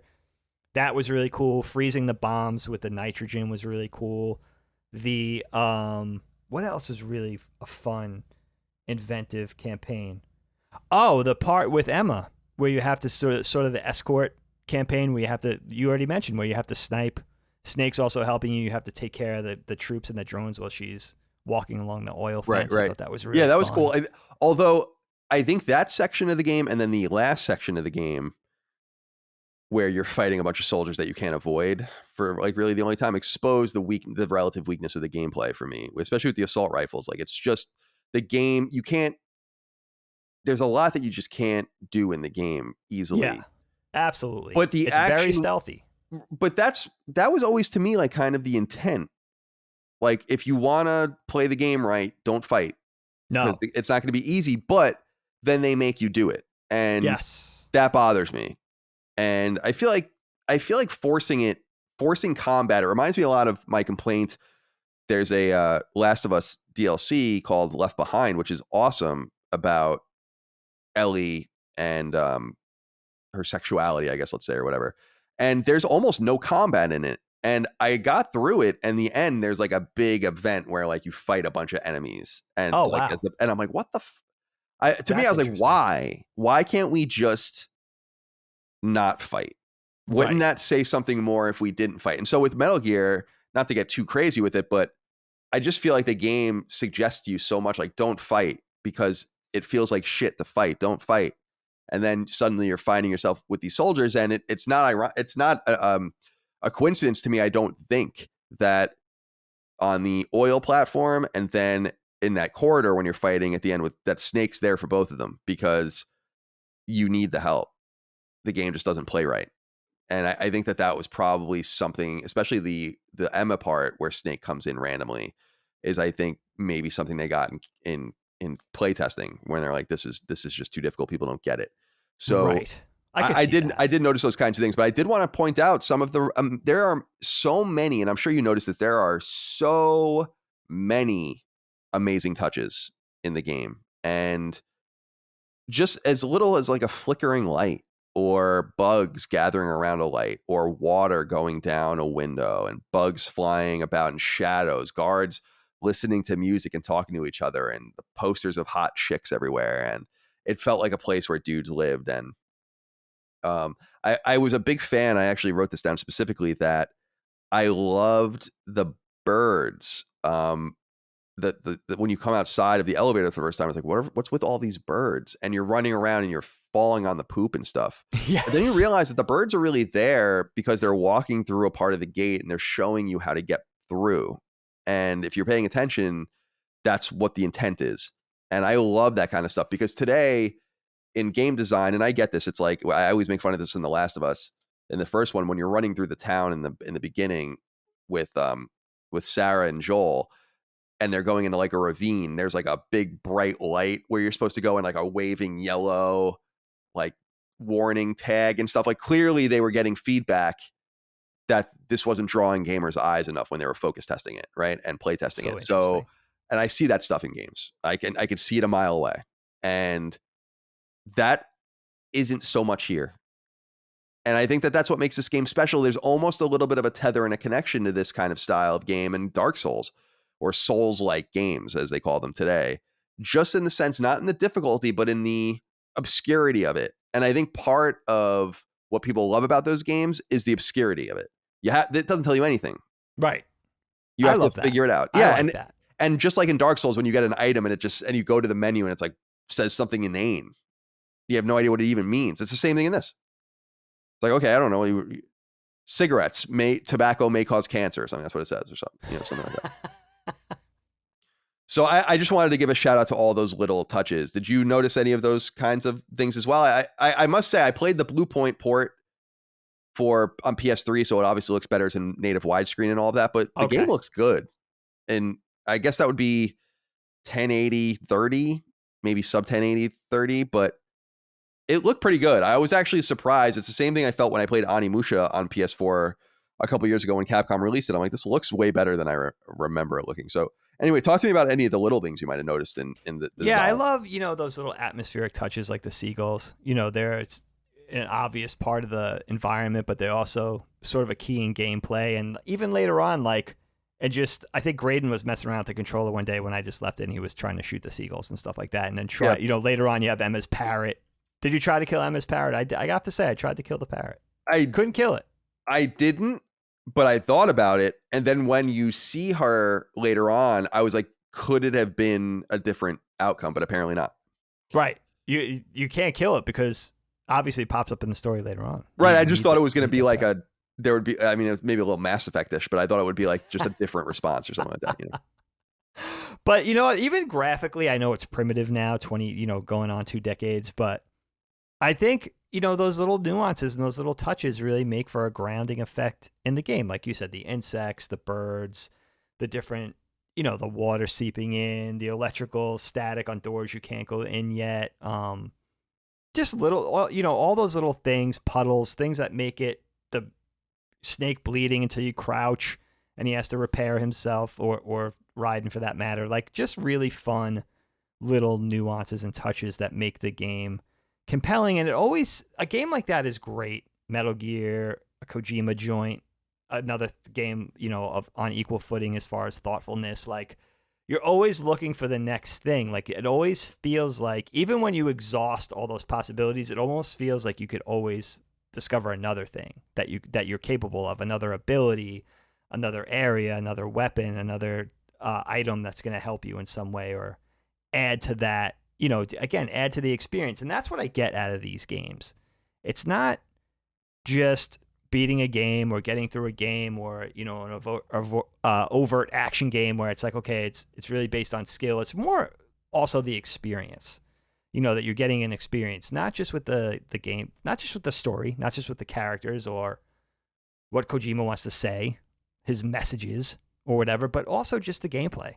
It's really fun. It's very rewarding for me. I thought I wasn't going to like this game as much. I knew why you liked it. I said very early on, I said, okay, dystopian, revisionist American history, all this stuff going on, this whole other, United States being at the center of it. Yeah, and turncoat soldiers, which for some reason is like a favorite theme of mine. I love it. I It's love so the it's so idea of the fun. military turning. It's sort of like really fruitful. That sort of thing always seems like it's going to bear fruit and always going to be interesting. Well, definitely, because there's there's dueling fears of the private military stuff, which he explores to great effect, and that's one thing that hasn't really come true in the modern world that he investigates. Although it probably will, like the rise of just NGO type private militaries. But this other side of it is, I always think about it just from the sense of like, there are people in the if the Pentagon, right, if the Joint Chiefs of, they wouldn't do this, I don't think, but if they wanted to seize power, they absolutely could. It would take 2 seconds. They have all of the gun. Well, people have the guns too, but they have all the power. That we have a civilian-led volunteer military that stays in order like that is pretty incredible, because I think you roll the dice historically with all sorts of different paradigms at play, and I think a lot of times in that simulation, it wouldn't work out very well to have such a powerful entity that is parallel and within a greater peaceful society generally. And so I find that just ripe for storytelling. That is interesting. Yeah. And what do you think keeps that system in line? Fear, profit, just probably everything. comfortability, Honor maybe as well. But I think a lot of it has to do with, well, I think a lot of it is, I don't think it's even conceivable. Like, what does that look like? We saw kind of, in the Civil War, a lot of our soldiers and certainly prominent generals went along and fought with the Confederacy. So we did see that somewhat, including probably our best talent, some of our best talent in Robert E. Lee and Stonewall Jackson, etc. So it would be interesting. Like, what does that look like? What does it look like? Like a tearaway military of some sort. So yeah, it is interesting. And there's a lot to like about it. Another thing to like is New York itself. And Clark Petrie wrote in about this and says, "Gents, may we set the scene for this game's release. November 13th, just a few months after 9/11 and an odd time here in the States. Thematic elements from MGS2 felt slightly more resonant in the shadow of 9/11 than they would have otherwise. Moreover, it was just a couple of weeks after GTA 3 released and rocked the gaming world." That's true. This era will always feel like a special time in gaming for me, so much so that I did not go home from college for Thanksgiving that year because I was so enamored with MGS2 and GTA 3. Sorry, Mom. MGS2 is one of only a small handful of games that I immediately replayed after beating it, which is a testament to the game's quality. Now, this game did come out in the shadow of 9/11, and sure, the game must have been on the very verge of going gold when 9/11 happened, and they did make changes. And I don't think we've ever seen some of the changes that they made, which would be cool to see. Oh, it'd be amazing to see. I'm wondering what you think about the role of 9/11 in this game, even though it's not a literal role, but it certainly has a figurative role in the way that the game came out. And also the role of New York itself, because we don't really see New York except for in the very beginning on the Washington Bridge, and then George Washington Bridge, and then at the end on Wall Street.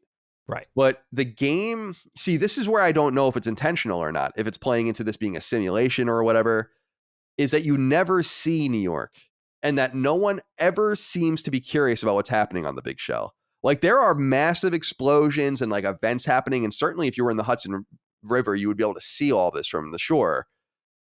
And you think that there would be helicopters buzzing around and people inquiring about what's going on. You're there for 12, 15 hours, like a whole day in the game's events. Yeah. And so I feel like New York could have played a more prominent role and doesn't. And it's hard to know if it's because like literally it's a situation of like draw distance where everything is just fogged out because they couldn't render the buildings that well. You see them on the tanker in the beginning, but not so much at the big shell. And then again, the lack of attention that all of these events seem to garner. And then at the end, when Arsenal goes into lower Manhattan and you fight there, we just don't see too much in New York. And yet what we do see a lot of, and this is what I wanted to ask you too, and get your take on it, was there's just so much live footage. Yes. And the live footage of New York, I was wondering, I'm like, was this taken by them or was it given to them or what? And then at the end, it kind of confirms that they had their own unit that went out and got this footage. Yes. And to me, that footage, even though I know it has like the sepia thing going on, so it does give that feeling, it is very eerie feeling to me. Like everything about New York from that era feels very weird. Like 99 to 2001, like September 2001 it just feels strange looking at people and seeing everything and just looking at the sights and the sounds and people's styles, and even trying to get glimpses of stores and places in the background, like there's a Toys R Us in the background of a shot, and Dwayne Reed. And Yeah.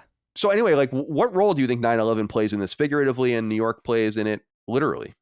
I'm so glad we're talking about this. I thought we would definitely get to this eventually.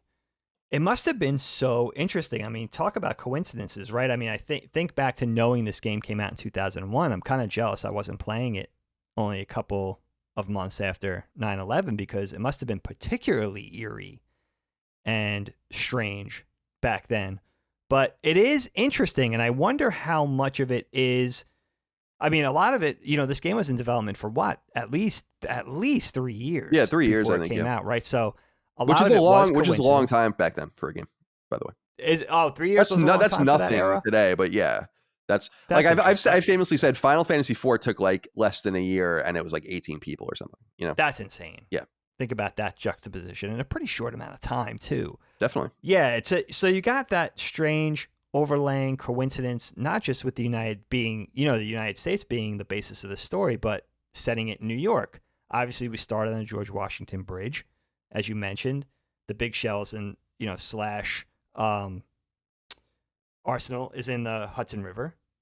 So you're basing everything in New York, and then later on, of course, towards the end, we see that live action footage. We see the Statue of Liberty, Wall Street, Central Park, the Brooklyn Bridge. I think they show City Hall at some point, just American flags in general. And the game ends on an image of the Statue of Liberty.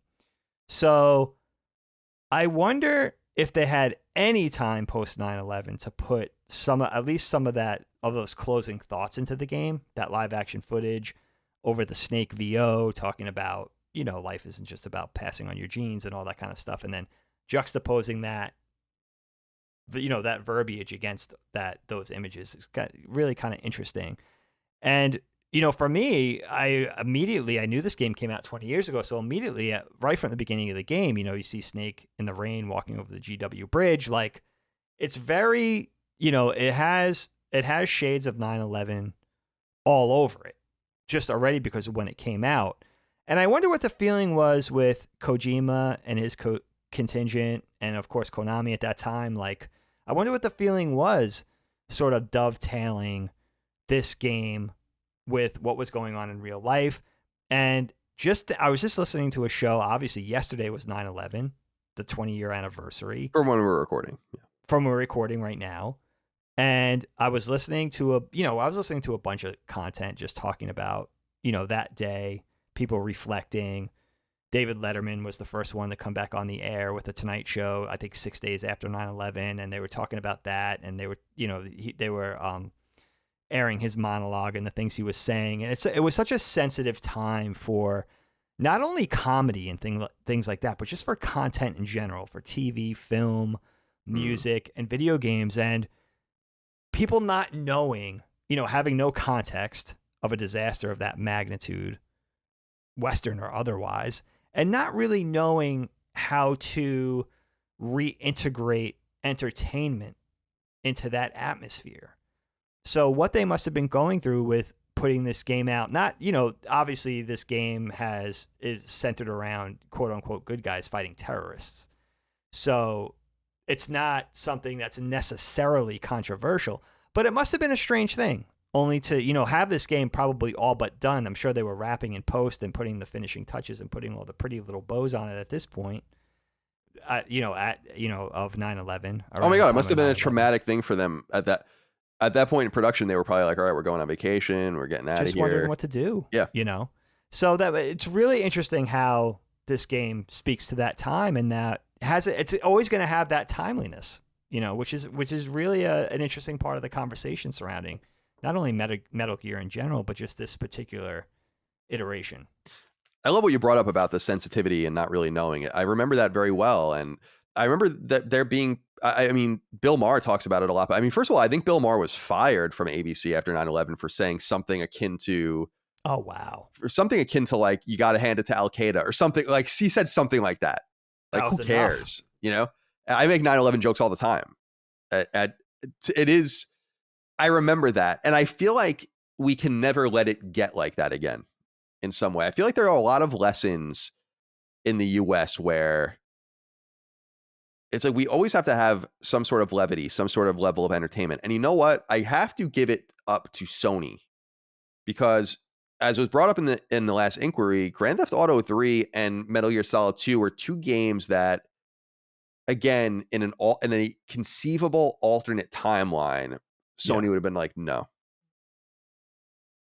like we can't. And imagine how different things would have turned out if say Grand Theft Auto 3 came out on Xbox first a year later or something, because they would have let it happen, or Metal Gear That's crazy came out on Xbox later because Sony wouldn't let it happen. So you have to give it up to Sony and you have to give it up to Konami. And what's so funny is that Sony has just become more and more sensitive. Like, I actually don't think Sony would release those games if this happened today, right? Like, back when MotorStorm Apocalypse was coming to PS3, which was a first-party Evolution developed racing game, takes place in Japan and in other places that are destroyed by earthquakes. When the big earthquake happened in Japan almost 10 years ago, Sony like delayed that game indefinitely and like didn't release it because of that. Ended up really hurting the team that made it too. And today they're pretty well known for editing perverted stuff out of games and all of that now. So I just think that they're a much more sensitive entity than they are back then. And it's a really great point to think about just the hectic nature of last minute edits like that, sending it out to manufacture, making sure everyone's like okay with it. All your retail partners, this is a time when it's hard to reach gamers. You have to reach them mostly through game magazines still, although obviously the websites exist. No podcasts, no video shows, and no direct contact blogs, and no downloadable games. So you have to have it in brick and mortar. It was probably a big challenge, and it's funny that, I mean, it's not funny. It's interesting that two games like that came out right after 9/11 and tested the very limits of what was socially acceptable. And we found later on through the Supreme Court that video games are indeed protected speech. So there's no issue there. It's just an issue of the tolerance of the publisher or developer to put out something that might be considered divisive. And I think this game dodged some bullets because I think that it's not it in 2001. It doesn't hit as hard as I think it hits today. And that's kind of what I wanted to talk about as we begin to wrap it up. From Kevin White, he says, "What's up, brothers Moriarty? I just can't wait to hear you talk through Kojima, or through how Kojima really predicted the future state of the world in this game. We're living in the age of digital misinformation, from fake news to deepfakes. It's really remarkable to look back on MGS2 in the context of today's society. He who controls the flow of digital information controls the world." Thanks, guys. I was blown away by that. I actually don't remember that at all, and couldn't believe it. I wonder if we can visit this more deeply. I love when Vamp says at some point, when they're getting into the double and triple crossing and all that, he says, "We might be the only ones telling the truth."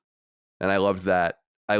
Because they're talking about who's betrayed them and who's not, from the very high up Patriots, people that obviously sabotage Dead Cell and all the rest, all the way down to the people that are being disseminated this information.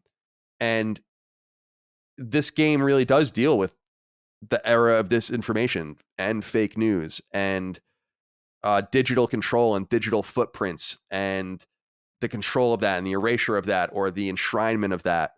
It's fucking crazy. I mean, I really have to give it up to Kojima, because that is a futuristic, or a futurist vision that couldn't have possibly been, like a Ray Kurzweil style, could not have possibly been any more accurate than it ended up being. It's nuts. Black Mirror style, totally prescient. Totally. What did you make of that whole angle? Yeah, Hideo Psycho Mantis Kojima. Yeah, it's amazing. It really is telling. I mean, I think back to, it makes me think of this thing I saw on YouTube not too long ago. And it was writer Arthur C. Clarke predicting the internet in like the early to mid 60s. It was a conversation he had in like 1964, 63 or 64, where he was basically talking about, like, word for word, what would become the internet years before the internet was even a blip on anybody's radar. It is really interesting to think about a guy like Hideo Kojima, who's a game developer, right? He's a writer. He's an artist. He's a game developer. Maybe he's a genius. I think he's kind of a genius. But it's interesting, the fodder for that. Like, the fact, here's what interests me the most about something like this. The stuff that fuels this creative genius is really substantive. You know what I mean? Like Kojima reads, he knows science, he knows history, he's fascinated about technology, he's fascinated Military. about where humanity's going, what's in, the things that are in development, inventions, innovations. Like he's really dialed into that stuff, and so this content is fueled by that fascination. And that's what I find really interesting about it, that there's like such a solid foundation and curiosity behind this kind of stuff, because that doesn't always speak to me as a creative. Like, I'm a creative guy. I know how to think outside the box. I fancy myself particularly creative, even among the most creative. I think I've honed that skill. But I can't always say there's always a lot of knowledge or substance behind that. I think creativity springs from different places. Like for me, it's the pure joy of doing it, or the pure joy of seeing something, a project come to fruition, or a creation come to fruition, or something like that. But to have like a historical basis for something, like that, like an Arthur C. Clarke or Kojima-san, like it's really interesting to me that, that's really kind of the well he's drawing from. That's what makes it fascinating for me. And maybe that's why he hits on things like this. Maybe that's why the coincidences with 9/11, God forbid, that's kind of a morbid thing of like predicting this level of terrorism, or, predicting technology going into dark places. Things that seem positive now can take an evolution towards the detriment of humanity, rather than our collective improvement. So that's what makes me think. That's what really draws me into stuff like this. That really fascinates me and inspires me too. It's like, what kind of stuff can fuel my creative endeavors that are more based in what's really going on in the world, if that makes sense. No, it makes perfect sense. And that's what I think hits best about this game, is that it does it within the trappings of deep conspiracy theories, which are, as I wrote in my notes here, as American as apple pie. I don't know that there's any society in the history of the world that is more conspiratorial than the United States. Part of that sprouts out from just absolute freedom of expression and thought. Like, there are just many societies in history that would have never even been possible to overtly say. It would have been killed. You still be killed to say a lot of the things that we say in the United States regularly. In some societies around the world, or imprisoned, certainly. So I like that he does it as American as possible. It's not a Tom Clancy novel, as much as I love Tom Clancy. It's not this technocratic look at politics and all that. It really is a what if conspiracy theory, set of conspiracy theories that somehow, in the case of Metal Gear Solid 2, just seems so real now. And it's unbelievable. I can't believe it. I'm looking at some of my notes. They use terms like trivial information, junk data, the idea of creating context for things, washing of history like genes. Not doing this will only slow down social progress. The game is deeply anti-war, deeply pro-privacy. It's deeply anti-government. And that's what I'd really love to sit down with Kojima. I don't know if he's done it. They might have done it in Japan. I mean, that's where it would be more relevant, since that's where he lives and that's who he is. But I want to know what his politics are. He strikes me as a conservative. Yeah, do you think so? Yeah, he doesn't like the government. I just don't think you write stuff like this and not have some sort of... And also his fascination with the military and Very much so. Weapons and stuff. This is not a very left-wing thing. I would be much more... I don't know if anyone's even tried to talk to him about that, but that would be interesting to kind of hit him up on. And then it gets into these deep questions about self and consciousness, choice and free will. And it's amazing that it all seems to come together in a very coherent package, even though it's unbelievable in a lot of different ways, even though it's fantastic. And it's fantastic quality, but it's fantastic. It's fantastical. And Absolutely. I don't know, man. I'm so thrilled to have played it again, because it reminded me of... Well, let me back up. When I played Death Stranding in 2019, I think I was reminded of how good Kojima could be. And I think Death Stranding's a really, truly special game. And I'm very excited about the rumors that there's going to be another one, although I don't know how they're even going to do that. But playing Metal Gear Solid 2 made me go back and be like, well, I've always had a lot of appreciation and respect for Kojima. He was one of the few people when I first met him, I was like, holy shit, you're Hideo Kojima. I can't believe I'm meeting you. I can't believe you're here. And like I said, like I would have been starstruck. And I said that once when I was in Japan, I was at a hotel, I guess he was staying at as well. And we were just eating breakfast at like the tables next to each other. And I just was like, I didn't say anything to him, but I was like, this is unbelievable. Like he's like a few feet away from me. I don't want to bother him, but that's amazing. But there was no talk. No talk. No, I didn't. No conversation. Didn't no.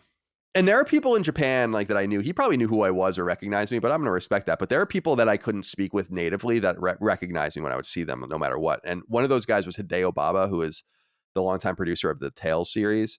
And he was so friendly and so nice. And he didn't speak a fucking word of English, but whenever he would see me at a show, he would just come and say like, hello and shake my hand and stuff. But I didn't have that kind of relationship, obviously, with Kojima. But he was one of the people that I was bowled away by just by being around him and just by being in his presence, because he does have that special energy. And in playing Metal Gear Solid 2 again beating it for the first time potentially in 20 years, and so funny playing it. Actually, I sent it to the cloud just so I had it, although it's timestamped on the trophies too.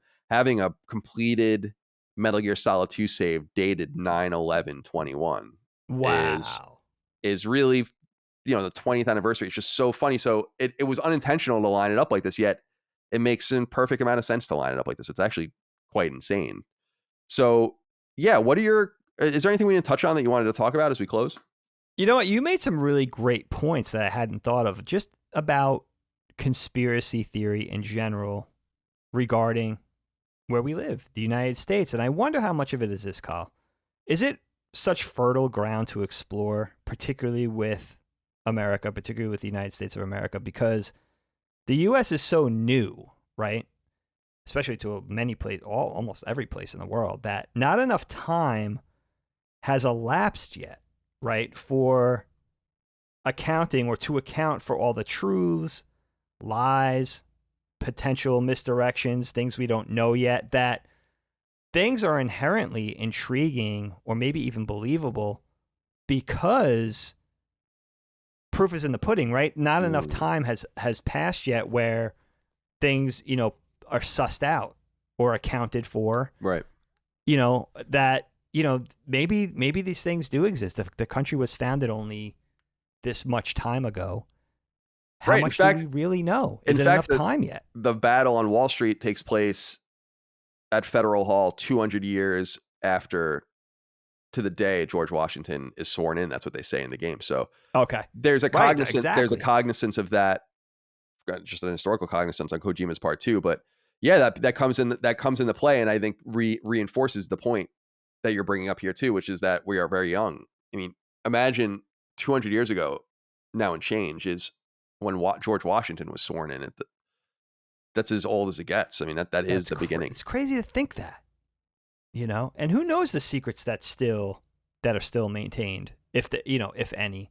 I imagine there are some. I don't know. I think that here's the thing about that, Dagan, is that I think that there are secrets that are maintained and we don't even think to know to ask them. To ask that particular question. Like, I don't think it's the moon landing, or I think there's more to probably JFK's assassination, but who knows? But I don't think it's any of these things, 9/11 trutherism. I think it's like there are conspiracies, and that's kind of what this game gets into, is like there are deep things that could be manipulated in such a way, like the Patriots manipulate society. I don't think it's anything like that, but I imagine that the things that we don't know, first of all, like when they're exposed, a lot of people don't seem to care. And then also, I think it's things we just don't know to ask. I thought when Prism was revealed and all the Edward Snowden stuff, that was nuts. I mean, that was fucking crazy. And I still feel like people have not even really fully come to terms with what that meant, which was that like they were just collecting data on everybody.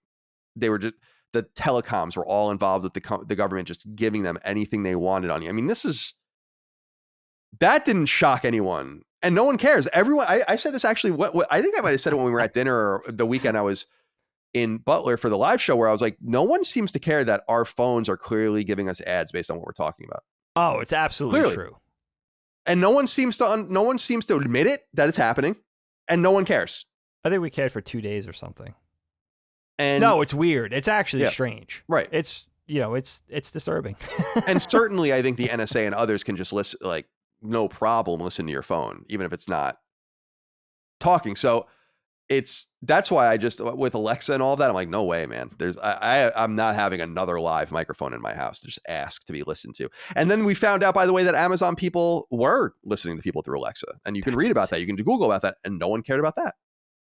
So it makes me wonder, like, what would people need to know would be different than reality for them to care, to truly What would care? shake it up? And I don't know what the answer is, because It's they didn't true, care. though. They didn't care about metadata and like just complete spying and the collaboration of the tech giants. They still don't care, by the way, the collaboration between the tech giants and the government. Think about this. Not to get political. It's Metal Gear. So, but I was thinking about this recently. The ex-president of the United States is not allowed on social media. What? That's fucking crazy. That's crazy. In my opinion, and I'm just going to say it, in my opinion, a man of that stature who has that kind of importance should actually have rules bent to ensure that he's on those platforms. And it's not just him, it's others too, because that's giving way too much power to fucking private companies. And they're going to dictate the terms of this. And it's like they said, like Facebook said, like Trump can come back starting maybe in 2023. I'm like, oh, that's convenient. So maybe after the 2022 midterms. So that's convenient. Strategically timed. Oh, that's interesting. That's so that's why I feel like you have to attack it from all angles, and you have to be fair, even if it's for someone you don't like or don't agree with. Yeah, I think it's insane that private companies can shut a person down like that, and no one cares about that. So that's another step, I guess, is what I'm saying. Why I brought it up, which is it's just another thing where you'd think people would be like, no, this doesn't sound right. Yeah, I mean, with Trump, with anybody, with Trump in particular, like him or love him, some of us hate him, some of us still support him, whatever it is, whatever your preference is. Yeah, you can't, even people that don't necessarily like Trump. I'm not a Trump guy, okay? I'll be perfectly honest with you. But we should be able, the people that don't like Trump don't care for Trump historically. We should be able to withstand whatever he has to say on social media. We should be able to, we should be able to endure that. We should be able to fight back. We should be able to lash back out. We should be able to have a counter for it in some regard. Like, we shouldn't stop him from saying what he needs to say. We just need to stand our ground. And people that support him, same thing. You know what I mean? Like, it doesn't, people should have a voice. I don't care for Donald Trump, but everybody should have a voice. That's kind of what we built this place on. You know what I mean? Like, let him say what he wants to say. We could deal with it. You know what I mean? We have to say, well, the other contingent has to say what they have to say. So I totally agree with what you're saying. And the game really does go into that disturbing area of, maybe being comfortably numb, distraction. What's it going to take to shake you up and ask more questions or rebel, or, fight a certain tactic. It is interesting. It is really an interesting thing of, like, I think, and whether that's the internet, whether that's consumerism, whether that's escapism, whatever we're using to deal with those things, where we're sort of placating ourselves not to think of the big picture, or it's too scary to go there. So I'm just going to escape into a shopping trip to Nordstrom or this YouTube channel or buying a Rolex or whatever it is. You know what I mean? And believe me, I'm as much of a consumer as the next guy. I'm the biggest escapist in the world. Like, I don't want to do anything except watch YouTube and, draw pictures and stuff like that. But it is interesting, to ask those questions. And I think this proposes those things way before, at the sort of the ground level of the internet, certainly before YouTube was a thing, but when the internet was just getting its footing. And, before these things became, I think people, before this, it was probably soap operas and still trips to the store, so now it's the internet. Now there's other ways to distract ourselves. There's other ways to spend our time and energy or, put our attention to rather than asking the big questions. But I have to say, Kyle, I really enjoyed my time with this game. It was really great, first of all, to check off, an essential classic from my gaming backlog and finish my middle piece of my Metal Gear Solid trilogy, at least the first 3 games. Really looking forward to doing Snake Eater. I love that freaking game. And I have to say, any decent game probably would have filled that niche for me at this time. Just, I'm a little more anxious than usual, going through I'm in a little bit of a rut. I'm in a little bit of a valley. Soon I'll go in the peak, but I'm in a little bit of a valley. But I'm glad it was this game. I would pop it in when the family was settled at night, kids were in bed. I have my PlayStation 2 up here now in my studio. I just popped in the PS2 disc, bought a new PS2 controller, refurb PS2 controller. Really enjoyed my time with it. I really, really looked forward to it every day.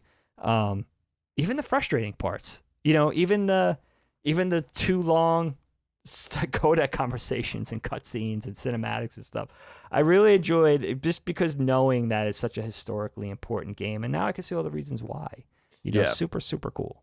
I'm glad you enjoyed it. And you played it on PS2, which is cool. People can play it there. I think it later came to Xbox, and then the ports to Xbox 360, PS3, and Vita are available as well. So you have those options too if you want to check them out.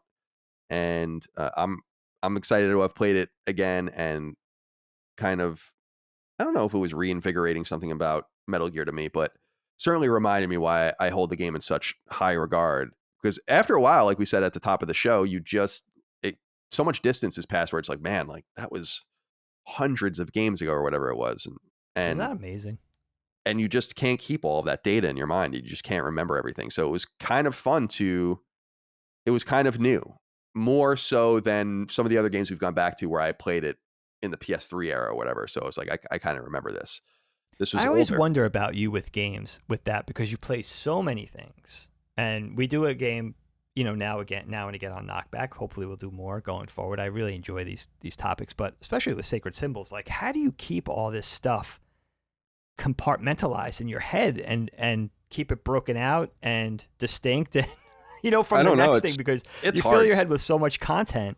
It's hard. Gaming content. It's amazing. I am pretty deliberate about the games I play, where I try to play games completely and try to get as many trophies as I can and 100% them and stuff. So I try to see games deeply in such a way that I think they stick with me in a more permanent fashion. But also I think that, and I said this earlier too, I just feel like the trophy and achievement systems are just nice diaries to remind you of what you played when, and it's sure. like, oh yeah, it's very similar to how I've said this about Twitter recently, where I look at Twitter as like a journal. It's just, and then I go back and I look at it, I'm like, oh yeah, this happened. And then it connects the memory in your mind to the reality of what actually happened. So that's a good way to do it. But also I think talking about it so much every week, it just keeps it in your mind and you become kind of an expert at it. So we'll keep doing games. The problem with us doing games here, like you said, is it just takes time. So we can't do as many as we would like. I would imagine we'll get to Metal Gear Solid 3 in the next, I don't know, month and a half, something like that. That'd be so fun. I'm so looking forward to that, dude. And you know what the other thing is too, is guys and girls out there, if you haven't played it for a while, this game really is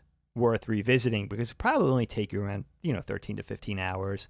I think in looking into it a little deeper, there's about 5 hours worth, it seems, of key codec and cinematic / cutscenes.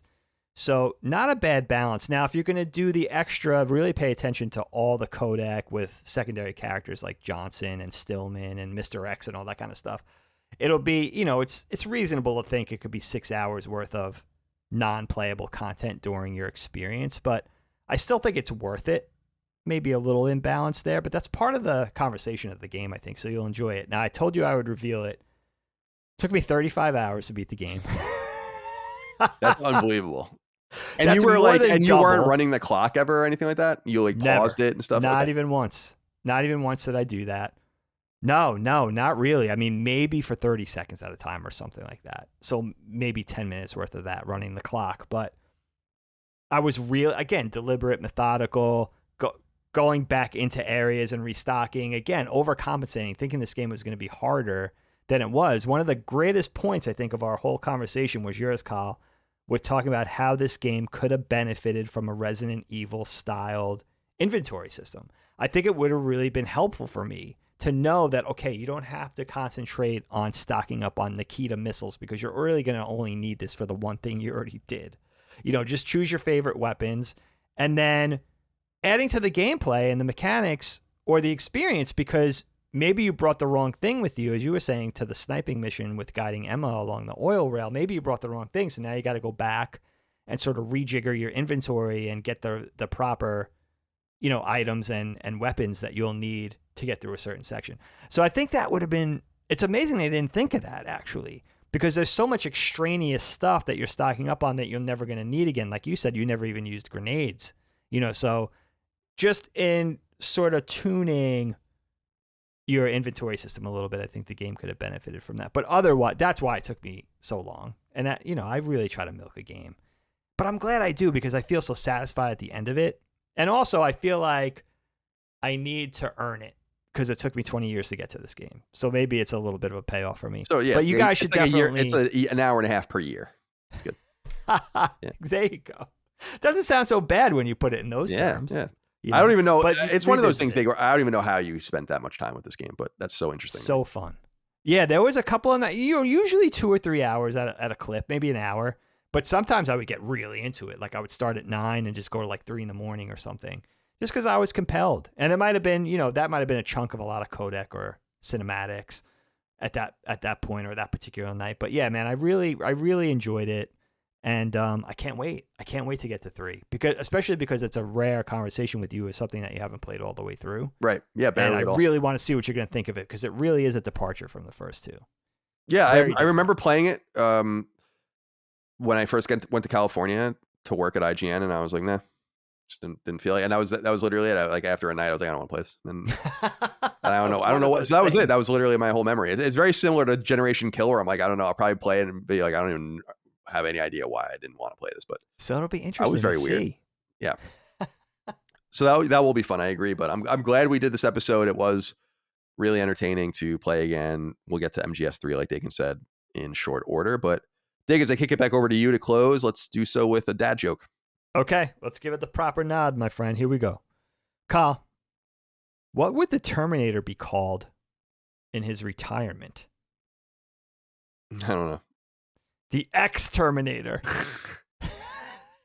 Stupid. So bad.